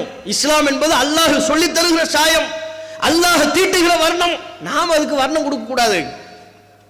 நாம செய்யக்கூடிய முட்டாள்தனத்திற்கும் நாம செய்யக்கூடிய இந்த அரைவேக்காட்டு தனத்திற்கும் அனாச்சாரத்திற்கும் கேளிக்கைக்கும் இஸ்லாம் என்கிற சாயலை பூசுறதா? அந்த வர்ணத்தை நாம கொடுக்கிறதா? இஸ்லாமிய மார்க்கத்தை பொறுத்தவரையிலையும் இப்ப ஹஜ்ஜுடைய மாதம், ஹாஜிகள் போறாங்க, பல கிரியைகள் செய்யறாங்க. அந்த கிரியைகள் நமக்கு உணர்த்துறது என்ன தெரியுமா? அல்லாஹ் எதை புனிதப்படுத்தி இருக்கிறானோ அதை மட்டும்தான் நம்ம புனிதப்படுத்தணும். அல்லாஹ் புனிதப்படுத்தாத எதையும் நான் புனிதப்படுத்த மாட்டேன், அது குறித்து என்னுடைய உள்ளத்தில் ஒரு புனிதத்தை நான் வழங்க மாட்டேன் என்பதுதான் ஹஜ்ஜி நமக்கு சொல்லித்தர பல பாடங்கள்ல ஒரு முக்கியமான பாடம். ஹஜ்ஜில் என்ன இருக்கு? சஃபா மர்வா மலைக்குன்று இருக்கு. ஹஜ்ஜில் என்ன இருக்கு? ஹஜருல் அஸ்வத் கல் இருக்கு. ஹஜ்ஜில் என்ன இருக்கு? ஜம்சம் நீரூற்று இருக்கு. இதெல்லாம் அல்லாஹ்வுடைய சின்னங்கள். இன்ன ஸஃபா வல் மர்வத மின் ஷஆயிரில்லாஹ். சஃபாவும் மர்வாவும் அல்லாஹ்வின் சின்னங்கள். ஃபமன் ஹஜ்ஜல் பைத விஅதமர ஃபலா ஜுனாஹ அலைஹி யத்தவஃப பிஹிமா. யார் ஹஜ்ஜுக்கோ உம்ராவிற்கோ செல்கிறார்களோ சஃபா மர்வா மலைக்குன்றில் சஈ செய்வது அவர் மீது குற்றமில்லை. அப்ப அல்லாஹ் எதை புனிதப்படுத்துகிறானோ அந்த புனிதத்தை எப்படி நாம நிறைவேற்ற வேண்டும், மதிக்க வேண்டும் என்று சொல்லி தருகிறானோ அப்படி மதிக்கணும். சஃபா மர்வா மலைக்குன்று புனிதம். அந்த புனிதத்தை நான் எப்படி மதிக்கிறது? அதுகிட்ட போய் துவா கேட்கறது இல்லை. அங்க நான் சஈ செய்யணும், அல்லாஹ் ரசூல் சொல்லி தந்ததை நான் பண்ணணும். ஹஜருல் அஸ்வத் கல்லை புனிதம். அந்த ஹஜருல் அஸ்வத் கல்லை நான் எப்படி மதிக்க வேண்டும்? அது நான் பக்கத்தில் இருந்தா தொட்டு முத்தம் கொடுக்கணும், தூரத்தில் இருந்தா சைகை செய்யணும். இது நான் அதற்கு கொடுக்க வேண்டிய மதிப்பு. இப்படி ஒவ்வொன்றையும் எப்படி நாம மதிக்க வேண்டும் என்பதையும் எவைகள் புனிதம் என்பதையும் இந்த மார்க்கம் நமக்கு சொல்லித்தரும். அல்லாஹ் நமக்கு சொல்லி தருவான். அதல்லாத வேறு எந்த கல்லை, ஹஜருல் அஸ்வத் கல் அல்லாத வேறு எந்த கல்லை நான் தொட்டு முத்தமிட வேண்டிய அவசியம் இல்லை. அப்படி நான் தொட்டு முத்தமிட வேண்டும் என்றால் அல்லாஹ் ரசூல் எனக்கு சொல்லி தந்திருக்க வேண்டும். நீங்க தர்காவை கட்டி வைத்துக் கொண்டு அந்த தர்காவில் உள்ள சமாதி, அதுக்கு மேல உள்ள போர்வை, அதையெல்லாம் தொட்டு முத்தம் கொடுக்குறீங்களே, அதை புனிதம் நினைக்கிறீங்களே. தர்காவில் கட்டப்படுகிற கொடி, அந்த கொடி புனிதம். எப்படி புனிதமாகும்? நபிகள் நாயகம் ஸல்லல்லாஹு அலைஹி வஸல்லம் அவர்களோடு புதிதாக இஸ்லாத்தை ஏற்றுக்கொண்ட சஹாபாக்கள் போனாங்க. போகும்போது அந்த புதிதாக இஸ்லாத்தை ஏற்றுக்கொண்ட மக்கள் பயணத்தின் நடுவிலே ரசூலுல்லாஹ்ட்ட ஒரு கோரிக்கை வைக்கிறாங்க. அல்லாஹ்வின் தூதரே, இணை வைப்பாளர்களுக்கு தாத்து அன்வாத் என்ற புனித மரம் இருப்பதை போல எங்களுக்கும் ஒரு புனித மரத்தை ஏற்படுத்தி தாருங்கள். இணை வைப்பாளர்கள் தாத்து அன்வாத் என்கிற ஒரு மரத்தை புனிதப்படுத்திக் கொண்டு அங்க ஓய்வு எடுக்கிறாங்க. அங்க ஆயுதங்களை தொங்க விட்டுக் கொள்கிறார்கள். கேட்டா அந்த மரத்துல தங்குனா நல்லது, பாக்கியம். ஒரு ஊருக்கு போறோமா, யுத்தத்துக்கு போறோமா, அந்த மரத்துல தங்குறது பாக்கியம் நினைக்கிறாங்க. அதை புனிதப்படுத்தி கொண்டார்கள். அதுபோல் முஸ்லிம்கள் நபிகள் நாயகத்திடம் எங்களுக்கு ஒரு மரத்தை புனிதப்படுத்தி தாங்கன்னு கேட்கும் பொழுது நபிகள் நாயகம் ஸல்லல்லாஹு அலைஹி வஸல்லம் அவங்க கடுமையா கோபப்படுறாங்க. என்ன கேள்வி இது, என்ன கோரிக்கை இது? இது மூசா நபியின் சமுதாயம் மூசா நபியிடத்தில் கேட்ட கோரிக்கையை விட மோசமா இருக்கு. அவர்கள் தான் மூசா நபியிடத்தில் கேட்டார்கள், ஏழைய நபர்களுக்கு பல கடவுள் இருப்பதை போல எங்களுக்கும் பல கடவுளை ஏற்படுத்தி தாருங்கள் என்று கேட்டார்கள். அவங்களுக்கு மட்டும் பல கடவுள், எங்களுக்கு மட்டும் ஒரு கடவுளா? எங்களுக்கு ஒரு இறைவன் தானா, வேற இறைவன் இல்லையா? எங்களுக்கும் பல கடவுளை ஏற்படுத்தி தாங்க என்று அவர்கள் கேட்டார்கள். அதுபோல் அல்லவா நீங்கள் கேட்கிறீர்கள்? அப்பதான் ரசூலுல்லாஹ் கண்டிக்கிறாங்க. நீங்க இஸ்லாத்துல இருந்தா இஸ்லாத்துல உங்களுக்கு என்ன சொல்லப்படுது அதைத்தான் நீங்க பார்க்கணும். எப்ப இஸ்லாத்துக்கு வந்துட்டீங்களோ பழைய கலாச்சாரத்தை பின்னோக்கி திரும்பி பார்க்க கூடாது. அவங்க எப்படி செய்யறாங்க, இவங்க எப்படி பண்றாங்க, அதுமா நம்ம ஏதாவது பண்ண முடியுமா? அவங்க குத்து விளக்கு வச்சு வழிபாடு செய்யறாங்க, அது அவங்க கல்ச்சரு. நாம தர்காவில் கொண்டு போய் குத்து விளக்கு வைக்கிறது. அவங்க யானை ஊர்வலம் பண்ணிட்டு போறாங்க, கோவில தேர் இழுக்கிறாங்க, அதுமா நம்மளும் சந்தன கூடி இழுப்போம். அவங்க பிற வழிபாடு செய்யறாங்க, நாம இது மாதிரி ஒரு கொடியை கட்டுவோம், அதை வணங்குவோம், அதை புனிதப்படுத்துவோம். பின்னோக்கி பார்க்க கூடாது இஸ்லாத்துல. அதைத்தான் நபிகள் நாயகம் சொன்னாங்க, நீங்க ஜானுக்கு ஜான் முளத்திற்கு மூலம் பிற சமூகத்தின் கலாச்சாரத்தை பின்பற்றுகிறீர்கள். எந்த அளவிற்கு? அவர்கள் ஏதேனும் ஒரு உடுப்பு பொந்திற்குள் நுழைந்து விட்டால் என்ன ஏது என்று காரணம் பார்க்காம நீங்களும் அதே உடுப்பு பொந்திற்குள் நுழைகிறீர்கள். இது எவ்வளவு கண்டிக்கத்தக்கது என்பதாக நபிகள் நாயகம் சொல்றாங்க. யாரை நீங்கள் நாடுகிறீர்கள் அல்லாஹ்வின் தூதரே என்று கேள்வி எழுப்பிய பொழுது அல் யஹூத வன் நஸாரா, யூதர்களையும் நஸாராக்களையும் சொல்கிறீர்களா? அவங்களை பார்த்து அவங்க கலாச்சாரத்தை நாங்கள் பின்பற்றுவதாக நீங்கள் சொல்கிறீர்களா என்று கேட்ட பொழுது ஆம். வேறு யாரை? நீங்க யூதர்களை பார்க்கறீங்க, நஸாராக்களை பார்க்கறீங்க. அவங்க என்ன செய்யறாங்களோ அதை இன்ச் பை இன்ச்சா இஸ்லாத்தின் பேரால் நீங்க செய்றீங்க. இது அல்லாஹ் ஏற்றுக்கொள்ளத்தக்க காரியம் அல்ல, விரும்புகிற காரியம் அல்ல என்று நபிகள் நாயகம் கண்டிக்கிறாங்க. அப்ப இதுவெல்லாம் இன்னைக்கு முஸ்லிம்கள் அந்த கண்டனங்களை எல்லாம் பொருட்படுத்தாம, ரசூலுல்லாஹ்வுடைய அறிவுரையை பொருட்படுத்தாம, ரசூலுல்லாஹ்வுடைய எச்சரிக்கையை பொருட்படுத்தாம, நாம இஸ்லாம் என்கிற பேர்ல இத்தகைய அனாச்சாரங்களை செய்து கொண்டிருக்கிறோம். இதுல என்ன நன்மையை கண்டோம்? இதை இவ்வளவு பிடிவாதமா இது இஸ்லாத்தில் இல்லை என்று எல்லோரும் சொல்லியதற்கு பிறகு இன்னும் சில பேருக்கு என்ன, நீங்க எவ்வளவு சொன்னாலும் சரி, நீங்க சொல்ல சொல்ல நாங்க அதிகப்படுத்துவோம். நீங்க ஒரு யானையை பத்தி பேசுறீங்களா, அடுத்த முறை இதே கொண்டாட்டத்துக்கு நாங்க 2 யானையை இறக்குவோம். இறக்குனா யாருக்கு கேடு, யாருக்கு நாசம், யாருக்கு பாவம்? இதெல்லாம் இறை மறுப்பாளர்களுடைய சிந்தனை அல்லவா? ஒரு அறிவுரை சொல்லப்பட்ட அது குர்ஆன்ல இருக்கா, ரசூலுல்லாஹ் நமக்கு சொல்லி தந்திருக்கிறாங்களா? அப்படி நம்ம யோசிக்கணும். இவங்க மக்களை எப்படி ஏமாற்றுகிறார்கள் அல்லது மக்களை எப்படி இத்தகைய அனாச்சாரத்தை நோக்கி திசை திருப்புகிறார்கள் பார்த்தா பொய்யான கதைகளை சொல்லி மக்களினுடைய சிந்தனையை மழுங்கடிக்க வைக்கிறாங்க. அவர்களுடைய மார்க்க அறிவை ஒன்றுமில்லாமல் ஆக்குகிறார்கள். நீங்க பாத்தீங்கன்னா இந்த தர்காக்கள்லாம் வந்து அப்படிப்பட்ட கதைகள்ல தான் ஓடிக்கிட்டு இருக்கு. ஒருத்தர் சொல்றாரு, ஒரு கதை சொல்றாரு பாருங்க. ஒரு பாபா இருந்தாராம். அந்த பாபாவினுடைய மகிமை என்ன அவர் சொல்றாரு. நமக்கு சிறு வயசு தான். நான் பெரியவங்க இடத்துல நான் கேள்விப்பட்டிருக்கிறேன் ராதாபாபா ரலியல்லாஹு தஆலா அவரை பற்றி. தஹஜ்ஜுடைய நேரத்தில் வந்து ஒரு கிணறு இருக்கு, அங்கே போய் குளிக்க போவாங்களாம். குளிக்கின்ற பொழுது ஒரு ராதா பாபா தஹஜ்ஜத் நேரத்தில் கிணத்துல போய் குளிக்க போறாரு. அவங்களுடைய அற்புதம் எப்படி இருக்கும்னா, அவங்களுடைய குடலை வெளியெடுத்து அதை கழுகி திருப்பி உள்ள போட்டுக்குவாங்க. அப்படிப்பட்ட கராமத்து பொருந்திய குடல் இருக்குல்ல, குடல் அதை வெளியே எடுத்து அதை கழுவி வாஷ் பண்ணி திருப்பி உள்ளுக்குள்ள போட்டுக்குவார். அதுதான் அவருடைய அற்புதம். அவர்கள் குளிக்கின்ற பொழுதும் கூட தன்னுடைய வயிற்றில் இருக்கக்கூடிய குடலையும் கூட சுத்தம் செய்து தன்னுடைய வாய்க்குள் போட்டுக்கொள்வார்கள் என்பதாக சொல்ல நான் கேள்விப்பட்டு இருக்கிறேன். அப்படிப்பட்ட மகான் அவர்கள் இந்த ராதாபாபா ரலியல்லாஹு தஆலா அவர்கள் திகழ்ந்து கொண்டு இருக்கிறார்கள். குளிக்கும் போது குடலை வாஷ் பண்ணிக்குவாரு, தேவைப்பட்டா அதை வாய்க்குள்ளேயும் போட்டுக்குவாரு.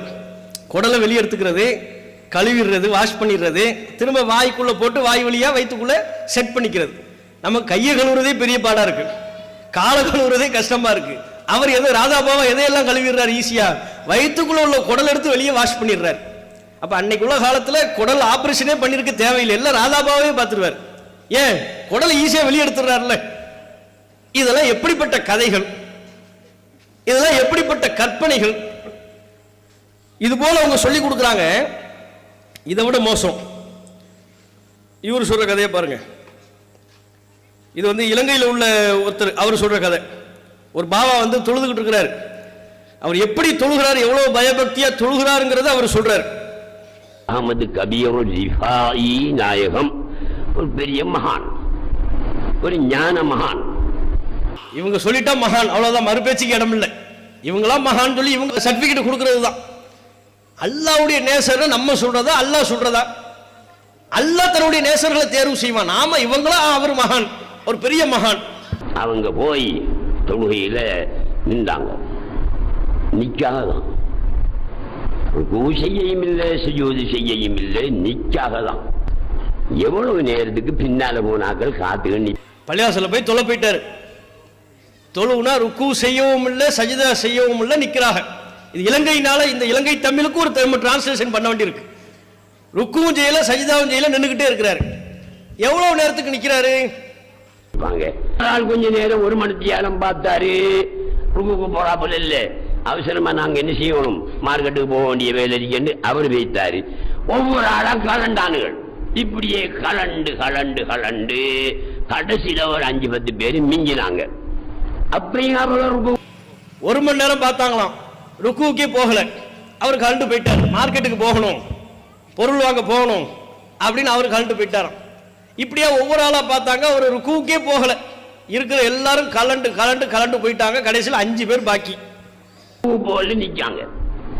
என்ன இது, போக மாட்டா போலி, கதைக்கலாமா? நேரம் போய் பெரிய சேகையா கதைக்கலாமா? அப்ப நாம மெல்ல போவோம். என்ன செய்யும், நாம என்ன செய்யணும், எல்லாரும் போய்த்தானுங்க. 3 மாசத்துக்கு பிறகு போனா பார்த்தா நிக்கா 3 மாசம் 3 மாசம் 3 மணி நேரம் இல்ல, எல்லாம் கலந்து போயிட்டாங்க.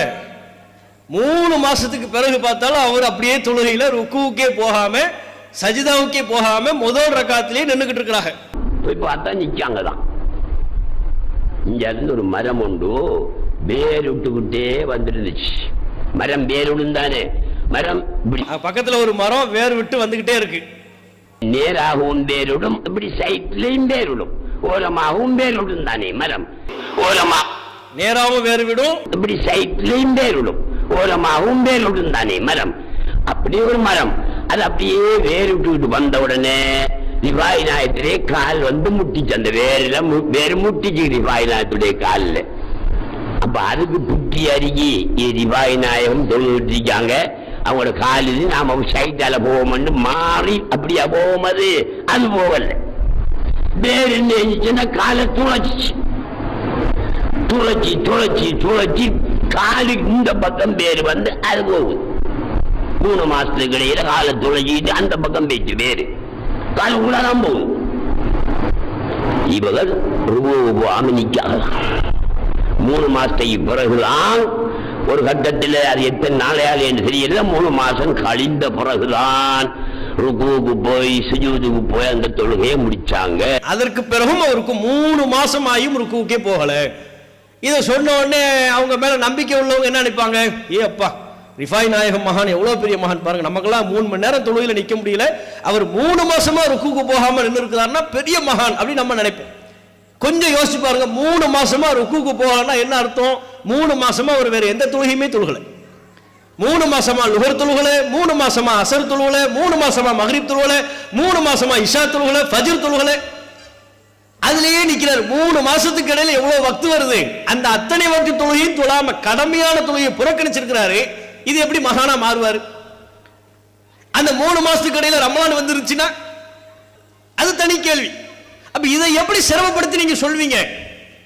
இப்படி இமாம்களின் மீதும் மகான்கள் என்று இவர்கள் யாரை கற்பிக்கிறார்களோ அவர்களின் மீதும் குருட்டு பக்தியை தான் ஏற்படுத்திக்கிட்டு இருக்காங்க. எந்த அளவுக்கு இவர்கள் குருட்டு பக்தியை ஏற்படுத்துறாங்கன்னா, ஒருத்தர் சொல்றாரு, முஹைத்தின் அப்துல் காதர் ஜெயிலானி அவரை பத்தி சொல்றாரு. அவருடைய பக்தர் ஒருத்தர் மௌத்தாயிட்டாருன்னா, இப்ப மலக்கு வந்து கேள்வி கேட்பாங்கல்ல, கபர்ல அடக்கம் செய்யப்பட்டாச்சு, மலக்கு வர்றாங்க, நம்ம கிட்ட கேள்வி கேட்கிறாங்க. என்ன கேள்வி கேட்பாங்க? இஸ்லாம்னா என்ன, ரசூலை பத்தி என்ன நினைக்கிற, இப்படிலாம் கேட்பாங்கல்ல. மன் ரப்புக்க உமா தீனுக்க, இந்த கேள்வி கேட்பாங்க. இந்த கேள்விக்கு ரசூல்லா நமக்கு ஒரு பதில சொல்லி தந்துட்டாங்க. இவர் எப்படி உருவாக்குறாரு பாருங்க. இவர் என்ன சொல்லி கொடுக்கிறாரு? கௌசுல்லாலம் ரலியல்லாஹு அன்ஹு அவர்களிடத்தில் ஒரு முரீதின் வந்து கேட்கிறார். முரீது பிள்ளைவன் வந்து கேட்கிறாங்க, நாயகமே உங்களோட சிறப்புகளை பற்றி நீங்கள் சொல்லுங்களேன். கபருக்குள்ளே 2 மலக்குமார்கள் கேள்வி கணக்குக்காக வேண்டி வருவார்கள். முன்கர் நக்கீர் அலைஹிமஸ்ஸலாம் 2 மலக்குமார்கள் கேள்வி கணக்குக்காக வேண்டி வருவார்கள். கேள்வி கணக்குக்காக வேண்டி வந்த மலக்குகள் உன்னை பார்த்து முதலாவதாய் மன் ரப்புக்க, உன்னுடைய ரப்பு யார் என்று ஒரு கேள்வி கேட்பார்களே, அந்த கேள்விக்கு நீ பதில் சொல்லாமல் மீறி அவர்களை பார்த்து நீ கேட்க வேண்டும், அப்துல் காதர் முஹையத்தீன் நான் யார் என்பதாக கேள், இந்த கேள்விக்குரிய பதிலை அவர்கள் சொல்லுவார்கள் என்றார்கள். கௌசுல் ஆலம் ரலியல்லாஹு அன்ஹு அவர்கள் மலக்குகள்கிட்ட போய் எதிர்த்து கேள்வி கேட்க சொல்றாங்க. விளங்குதா உங்களுக்கு? அவங்க மலக்கு வந்து மண் ரப்புக்கன்னு கேட்டா அதுக்கு நம்ம பதில் சொல்லக்கூடாதான், மலக்கிட்ட திருப்பி கேட்கணுமா. என்ன கேட்கணும்? மண் ரப்புக்கெல்லாம் இருக்கட்டும், முஹைத்தின் அப்துல் காதர் ஜீலானி யார், அதை பத்தி நீங்க சொல்லுங்க. அவரை பத்தி நீங்க சொன்னா இப்ப நீங்க கேட்ட கேள்விக்கு அவர் பதில் சொல்வாரு. இந்த அளவுக்கு நாயகத்துக்கு வலிமை இருக்கிறது. மலக்குகளை போய் எதிர்த்து கேள்வி கேட்க முடியுமா? கேள்வி கேட்க சொல்றாங்க. அப்ப எந்த அளவிற்கு மக்களை மூட பழக்க வழக்கத்தில் திளைக்க செய்கிறார்கள், அறியாமையில் மூழ்க வைக்கிறார்கள். இவர்களாக ஒரு கற்பிதத்தை கற்றுக் கொடுத்து விட்டு இதைத்தான் இஸ்லாம் என்று பொய்யாக சித்தரிக்கிறார்கள். இத்தகைய அனாச்சாரத்தில் மூழ்கி இருக்கக்கூடிய மக்கள் சிந்திக்க வேண்டுமா இல்லையா? அப்ப இந்த அனாச்சாரங்களில் ஈடுபடாதீர்கள், அல்லாஹ்வை பயந்து தூய இஸ்லாத்தை கடைபிடியுங்கள், குர்ஆனை பின்பற்றுங்கள், நபிமொழியை பின்பற்றுங்கள். நாளை மறுமையில் ஈழற்றம் பெறக்கூடிய வகையில் நம்முடைய செயல்பாடுகளை நாம் திருத்தி அமைத்துக் கொள்ள வேண்டும் என்று சொன்னால் அது தவறா? அது பிரச்சனையா? அது உங்கள் மீது உள்ள கோபத்தின் வெளிப்பாடா, அன்பின் வெளிப்பாடா? குர்ஆன் படி ஹதீஸின் படி எதை சரியான இஸ்லாம் என்று நாங்கள் நம்புகிறோமோ அதை நீங்கள் பின்பற்றுமாறு அழைப்பு விடுக்கிறோம். இப்ப நீங்க செய்யறது தப்பு, இதுதான் தூய இஸ்லாம், இதை நீங்கள் பின்பற்றுங்கள். தர்கா வழிபாடு இஸ்லாத்தில் இல்ல, தாயத்து தட்டு தகடு அது இஸ்லாத்தில் இல்ல, கொடியேற்று விழா இஸ்லாத்தில் இல்ல, யானையை வைத்து ஊர்வலம் போறது இஸ்லாத்தில் இல்ல, பட்டாசு வெடிக்கிறது இஸ்லாத்தில் இல்ல. இதுவெல்லாம் இஸ்லாம் என்று நமக்கு தப்பா சொல்லி தந்திருக்கிறாங்க. இன்னும் சொல்ல போனா பல பேருக்கு அது இஸ்லாம்ங்கிற பேர்ல கூட செய்யறது இல்லை. இந்த இளைஞர்களா வந்து ஆட்டம் போடுறாங்கல்ல, அது ஒரு ஜாலி, ஒரு சந்தோஷம், ஒரு மகிழ்ச்சி என்று அவர்கள் செய்கிறார்கள். இஸ்லாமிய மார்க்கத்தை பொறுத்தவரை நம்முடைய மகிழ்ச்சியை வெளிப்படுத்துவதற்கென்றும் ஒரு எல்லை இருக்கிறது. பெருநாள் தினம் நம்முடைய மகிழ்ச்சிக்குரிய தினம். அந்த பெருநாள் தினத்தில் பட்டாசுகளை வெடிக்க மார்க்கத்தில் அனுமதி இருக்கா? பட்டாசு வெடித்து நம்முடைய மார்க்கத்தை, நம்முடைய மகிழ்ச்சியை வெளிப்படுத்த முடியுமா? ட்ரம்ஸ் வாத்தியங்களை வெளிப்படுத்தி, இன்னிசை கச்சேரிகளை வெளிப்படுத்தி நம்முடைய மகிழ்ச்சியை வெளிப்படுத்த மார்க்கம் அனுமதிக்குதா? இல்ல. அப்ப நம்முடைய மகிழ்ச்சியை நாம வெளிப்படுத்துவதாக இருந்தால் கூட அதற்கு எல்லை உண்டு. கேளிக்கை என்று நாம் எல்லா செயல்களையும் புறந்தள்ளிவிட முடியாது. சில கேளிக்கை நம்மை நரகில் கொண்டு போய் தள்ளிவிடும். திருக்குர்ஆனில் அல்லாஹ் நரகவாசிகளை பற்றி சொல்லி தருகிறான். ஏன்பா நீங்க நரகத்தில் வந்து கிடக்குறீங்கன்னு கேள்வி கேட்டா அவங்க சொல்வாங்களாம், இன்னா நஹூது மஅல் ஹாயிதீன். முதலில் அவர்கள் என்ன சொல்கிறார்கள்? லம் நக்கும் மினல் முஸல்லீன், நாங்கள் சரியா தொழுகை நேரத்துக்கு தொழ மாட்டோம். வலம் நக்கும் நுத்இமுல் மிஸ்கீன், ஏழைக்கு நாங்கள் உணவளிக்கவும் மாட்டோம். வ குன்னா நஹூது மஅல் ஹாயிதீன், கேளிக்கையில் நாங்கள் ஈடுபட்டு கொண்டிருப்போம். கேளிக்கையில் ஈடுபடுறதுனால மகிழ்ச்சி கொண்டாட்டம் என்கிற பேர்ல நாங்கள் ஈடுபடக்கூடிய கேளிக்கை நிமித்தம் தொழுவதில்லை, ஏழைக்கு உணவளிப்பதில்லை. அப்ப அவர்களை எது நரகத்தில் தள்ளுகிறது? அவர்கள் ஆடக்கூடிய கேளிக்கை ஆட்டங்கள் அவர்களை நரகில் தள்ளுகிறது. அந்த கேளிக்கையினுடைய உணர்வு தான் அல்லாஹ்வுடைய சிந்தனை அவருடைய உள்ளத்திலிருந்து மழுங்கடிக்க செய்கிறது. இது நம்ம புரியணும். இது ரசூலுல்லாஹ் நமக்கு இறுதி பேருரையில் சொல்லி தந்திருக்கிற மிக முக்கியமான ஒரு எச்சரிக்கை இது. அல்லாஹ்வின் தூதர் அவர்கள் இதே இறுதி பேருரையில் நமக்கு பெண்களை பற்றியும் சொல்லி தந்தார்கள், பெண்களினுடைய பாதுகாப்பை பற்றி சொல்லி தந்தார்கள், பெண்களினுடைய உரிமைகளை பற்றி சொல்லி தந்தார்கள்.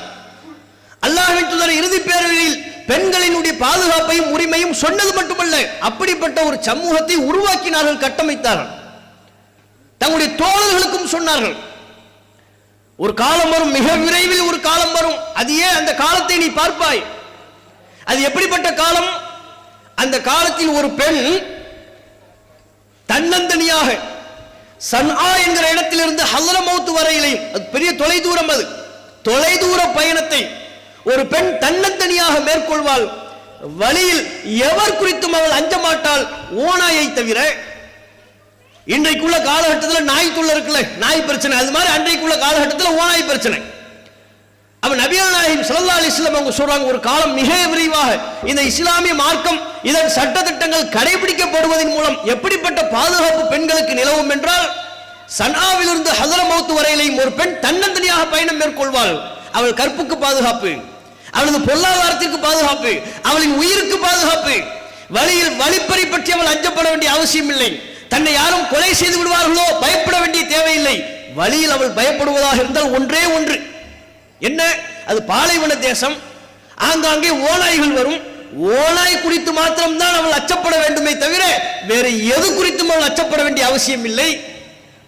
எப்படிப்பட்ட பாதுகாப்பை ரசூலுல்லாஹ் உருவாக்கி இருக்காங்க. நபிகள் நாயகத்திடமிருந்து அந்த செய்தியை கேட்ட நபித்தோழர் சொல்கிறார், ஆம், நான் மரணிப்பதற்கு முன்பே நபிகள் நாயகம் சொன்ன அந்த காலத்தை நான் கண்டேன். பெண்களுக்கு அவ்வளவு பாதுகாப்பா இருந்துச்சு. சன்ஆவிலிருந்து ஹல்ரமௌத் வரையிலையும் ஒரு பெண் தன்னந்தனியாக பயணம் மேற்கொண்டால் இந்த பாதுகாப்பு வேண்டும் பெண்களுக்கு. ஆனா நமது நாட்டிலே என்ன நிலைமை? யார் ஆட்சி செய்தால், எவர் ஆட்சி கட்டிலில் அமர்ந்தாலும் பெண்களுக்குரிய பாதுகாப்பு மாத்திரம் கேள்விக்குறியா இருக்கு.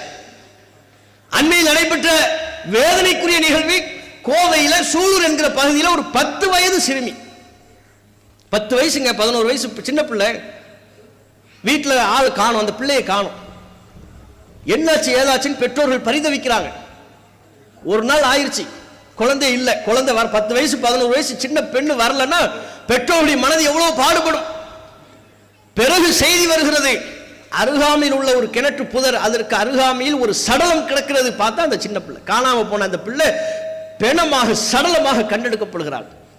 மருத்துவ உடற்கூறாய்வு செய்தால் அந்த 10-11 வயது சிறுமியை பல பேர் சேர்ந்து பாலியல் வன்புணர்வுக்கு ஆளாக்கி இருக்கிறாங்க, அடித்தே கொலை செய்திருக்கிறார்கள்.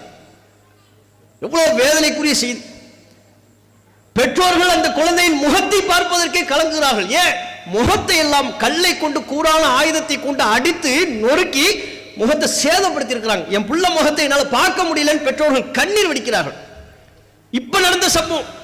10 வயசு சிறுமிக்கே நம்ம நாட்டில் பாதுகாப்பு இல்லையே, தமிழ்நாட்டில் பாதுகாப்பு இல்லையே, சட்டம் ஒழுங்கு அந்த அளவிற்கு பாதுகாப்பற்ற ஒரு நிலையில் இருக்கின்றதே. இது இந்த ஆட்சி அந்த ஆட்சி என்று இல்லை. திமுக ஆட்சியிலும் இத்தகைய கொடுமைகள் தொடர்ந்தது, அதிமுக ஆட்சியிலும் இத்தகைய கொடுமைகள் தொடர்ந்தது. இப்போது புதிதாக பொறுப்பேற்றிருக்கிற தாவிக ஆட்சியிலும் இதே கொடுமை தொடர்கிறது. யார் ஆட்சி கட்டிலில் வந்து அமர்ந்தாலும் பெண்களுக்கு இழைக்கப்படுகிற கொடுமை, பெண் சிறுவர் சிறுமிகளுக்கு இழைக்கப்படுகிற இந்த கொடுமையை கட்டுப்படுத்த முடியல. கடைசியில் யாருன்னு பார்த்தா பத்திரிகையில் இப்ப செய்தி கொடுக்குறாங்க, அந்த பெண்ணினுடைய வீட்டில் வாடகைக்கு இருந்த ஒரு கேங், 35 வயசு மதிக்கத்தக்க நபர்கள் வாடகைக்கு இருந்திருக்கிறாங்க முன்னால. அவங்க இப்ப இடமாற்றி போயிட்டாங்க. அந்த பழக்கத்தை வைத்துக்கொண்டு அந்த பெண்ணை வானு கூப்பிட்டு புதருக்கு கூட்டு போய் சீரழித்து விட்டு கொலையும் செய்திருக்கிறார்கள். இப்படிப்பட்ட ஒரு செயலில் ஈடுபட ஒருத்தனுக்கு மனசு வருது. ஒரு 10 வயசு சின்ன பிள்ளைய இரக்கமே இல்லாம கொல்ல ஒருவனுக்கு மனம் வருகிறது என்றால், அந்த பெண்ணை பாலியல் வன்புணர்வுக்கு ஆளாக்க ஒருவனுக்கு மனம் வருகிறது என்றால் அவன் எப்படிப்பட்ட கொடூர மனம் கொண்டவனா இருக்கணும். இது தமிழ்நாட்டில் நடைபெற்ற முதல் நிகழ்வல்ல. இது போன்ற நிகழ்வுகள் தொடர்ச்சியாக நடக்கிறது. காரணம், சட்டம் கடுமையா இல்லை. இதே மாதிரி நீங்க முன்னால பாருங்க, கடந்த கால ஆட்சியின் போது இப்படிப்பட்ட நிகழ்வு அயனாவரத்தில் ஒரு சிறுமிக்கு இதே மாதிரி ஒரு நிலைமை ஏற்பட்டது. வாய் பேச முடியாத ஒரு சிறுமி, வாய் பேச முடியாத ஒரு சிறுமியை பாழாக்கி இருக்கிறான், பெத்த தாயை கொண்டு இருக்கிறான். அவனுக்கெல்லாம் ஜாமீன் கிடைக்குது நம்ம நாட்டில். அரசாங்கத்தை எதிர்த்து கேள்வி எழுப்பக்கூடியவர்களுக்கும் அரசாங்கத்தின் கொடூரமான சட்டங்களை எதிர்த்து பேசக்கூடியவர்களுக்கு ஜாமீன் இல்லை. உச்சநீதிமன்றமே கண்டித்தது. UAPA வழக்கில் ஏராளமான இளைஞர்கள் சிறையில் இருக்கிறாங்க, அவர்கள் செய்த குற்றமே நிரூபிக்கப்படல, ஜாமீன் கூட மறுக்குது. ஜாமீன் நாங்க கொடுக்கலாம்னு அரசு நீங்க மறுப்பு தெரிவிக்கிறீங்க, ஏன் இந்த நிலை என்று உச்சநீதிமன்றம் கேட்டது. அவங்களுக்கு அரசை எதிர்த்து கேள்வி கேட்டவங்களுக்கு ஜாமீன் இல்லை, குழந்தையை சீரழிச்சவனுக்கும் தாயை கொண்டவனுக்கும் பெண்களினுடைய விஷயத்தில் விளையாடக்கூடியவனுக்கும் காட்டு மிராண்டிக்கும் ஜாமீன் கிடைக்குது. இதுதான் அவனை குற்றத்தில் தொடர்ந்து ஈடுபட வைக்கிறது. அவன் என்ன நினைக்கிறான், குற்றவாளிகள் என்ன நினைக்கிறாங்க, யார் ஆட்சிக்கு வந்தாலும் நம்ம நாட்டு சிஸ்டம் இப்படித்தான் இருக்கும், நம்மளை தூக்கில தான் ஒன்றும் போட்ட மாட்டாங்க, சில மாதங்கள் ஜெயிலில் இருக்க வேண்டியது வரும், இருப்போம், ஒன்றும் பிரச்சனை இல்லை, இருந்துட்டு ஜாமீன் எடுத்து வெளியே வந்துடலாம், மீண்டும் நம்முடைய பழைய ஆட்டத்தை தொடங்கி விடலாம் என்கிற தைரியம் இத்தகைய கொடூர செயல்களில் எவ்வித ஈவு இறக்கம் என்று ஈடுபட்டுக் கொண்டிருக்கிறார்கள். இதற்கு கடும் தண்டனை இருக்கணும். ஜாமீனை இவர்களுக்கு இருக்கக்கூடாது. சிறுவர் சிறுமி விஷயத்தில் எவெல்லாம் விளையாடுறானோ, பெண்கள் விஷயத்தில் எவெல்லாம் அத்துமீறானோ, இவர்கள் குற்றம் உறுதியானால் ஜாமீனே கிடையாது, வாழ்நாள் சிறையில் இருக்கணும். அவர்களை கொலை செய்து விட்டால், பாலியல் வன்புணர்வுக்கு ஆளாக்கி கொலை செய்து விட்டால் அவர்களுடைய உயிர் கொல்லப்பட வேண்டும். அரசாங்கமே அவர்களுக்கு மரண தண்டனை நிறைவேற்ற வேண்டும்.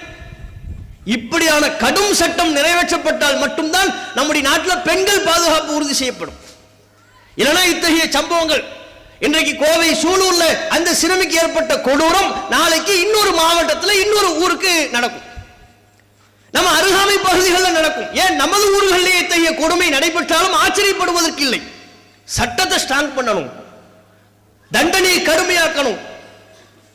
இப்போது பொறுப்பேற்றிருக்கக்கூடிய இந்த அரசாங்கம் குற்றவாளிகளுக்கு சட்டத்தை கடுமையாக்கக்கூடிய விதமாகவும் தண்டனைகளை அதிகப்படுத்தக்கூடிய விதமாகவும் தமிழ்நாடு தௌஹீத் ஜமாத்தின் சார்பாக எதிர்வரக்கூடிய ஜூன் மாதம் 7ஆம் தேதியிலிருந்து தமிழகம் எங்கும் எல்லா மாவட்டங்களிலும் எல்லா கிளைகளிலும் மிகப்பெரிய அளவிலான விழிப்புணர்வு பேரணிகளை நாம் நடத்த திட்டமிட்டிருக்கிறோம். பெண்களின் பாதுகாப்பை வலியுறுத்தி, மிக குறிப்பாக சிறுமியர்களின் பாதுகாப்பு நம்முடைய தமிழ்நாட்டிலே உறுதி செய்யப்பட வேண்டும். ஒரு சிறுமி ஒருத்தன் தப்பான எண்ணத்தில் தொடரானா, அவரை சீரழிக்கிறானா, பச்சிலம் குழந்தையை கொல்ல ஒருத்தனுக்கு மனசு வருதா, அவன் இந்த நாட்டில் உயிர் வாழ வேண்டிய, இந்த பூமியில உயிர் வாழ வேண்டிய அவசியம் இல்லை.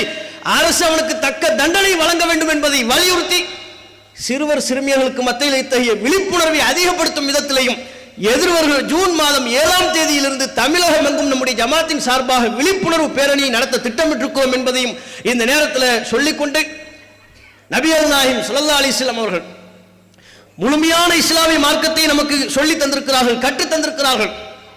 அத்தகைய இஸ்லாமிய மார்க்கத்தை பல முஸ்லிம்கள் அறியாமல் இருக்கிறார்கள். இன்னைக்கு தர்கா வழிபாடு, மூட நம்பிக்கை இதெல்லாம் பெருகிறதுக்கு என்ன காரணம்? ஜோசியத்தில் போய் முஸ்லிம்களை விழுகிறார்கள் என்றால் இதற்கெல்லாம் என்ன காரணம்? இஸ்லாம் என்ன சொல்லுதுன்னே தெரியல. இஸ்லாம் ஒரு முஸ்லிம் இடத்துல என்ன டிமாண்ட் பண்ணுது, அவனை எப்படி வாழ சொல்லுது தெரியல. இஸ்லாத்தை தெரிந்து கொள்ளணும். குர்ஆனை நம்மளுடைய வீடுகளில் படிக்கணும். குர்ஆனை நாம படித்து அறிந்து கொண்டு முழுமையான முஸ்லிமாக மாறுவதற்குரிய முயற்சியை நாம முன்னெடுக்கணும். அத்தகைய வேண்டுகோளை இந்த நேரத்தில் உங்கள் அனைவருக்குமாக வைத்துக் கொண்டு என்னுடைய உரையை நிறைவு செய்து கொள்கிறேன். வாஹிரு தாவானா அல்ஹம்துலில்லாஹி ரப்பில் ஆலமீன். அஸ்ஸலாமு அலைக்கும் வ ரஹ்மத்துல்லாஹி வ பரகாத்துஹு. அல்லாஹு அக்பர், அல்லாஹு அக்பர்.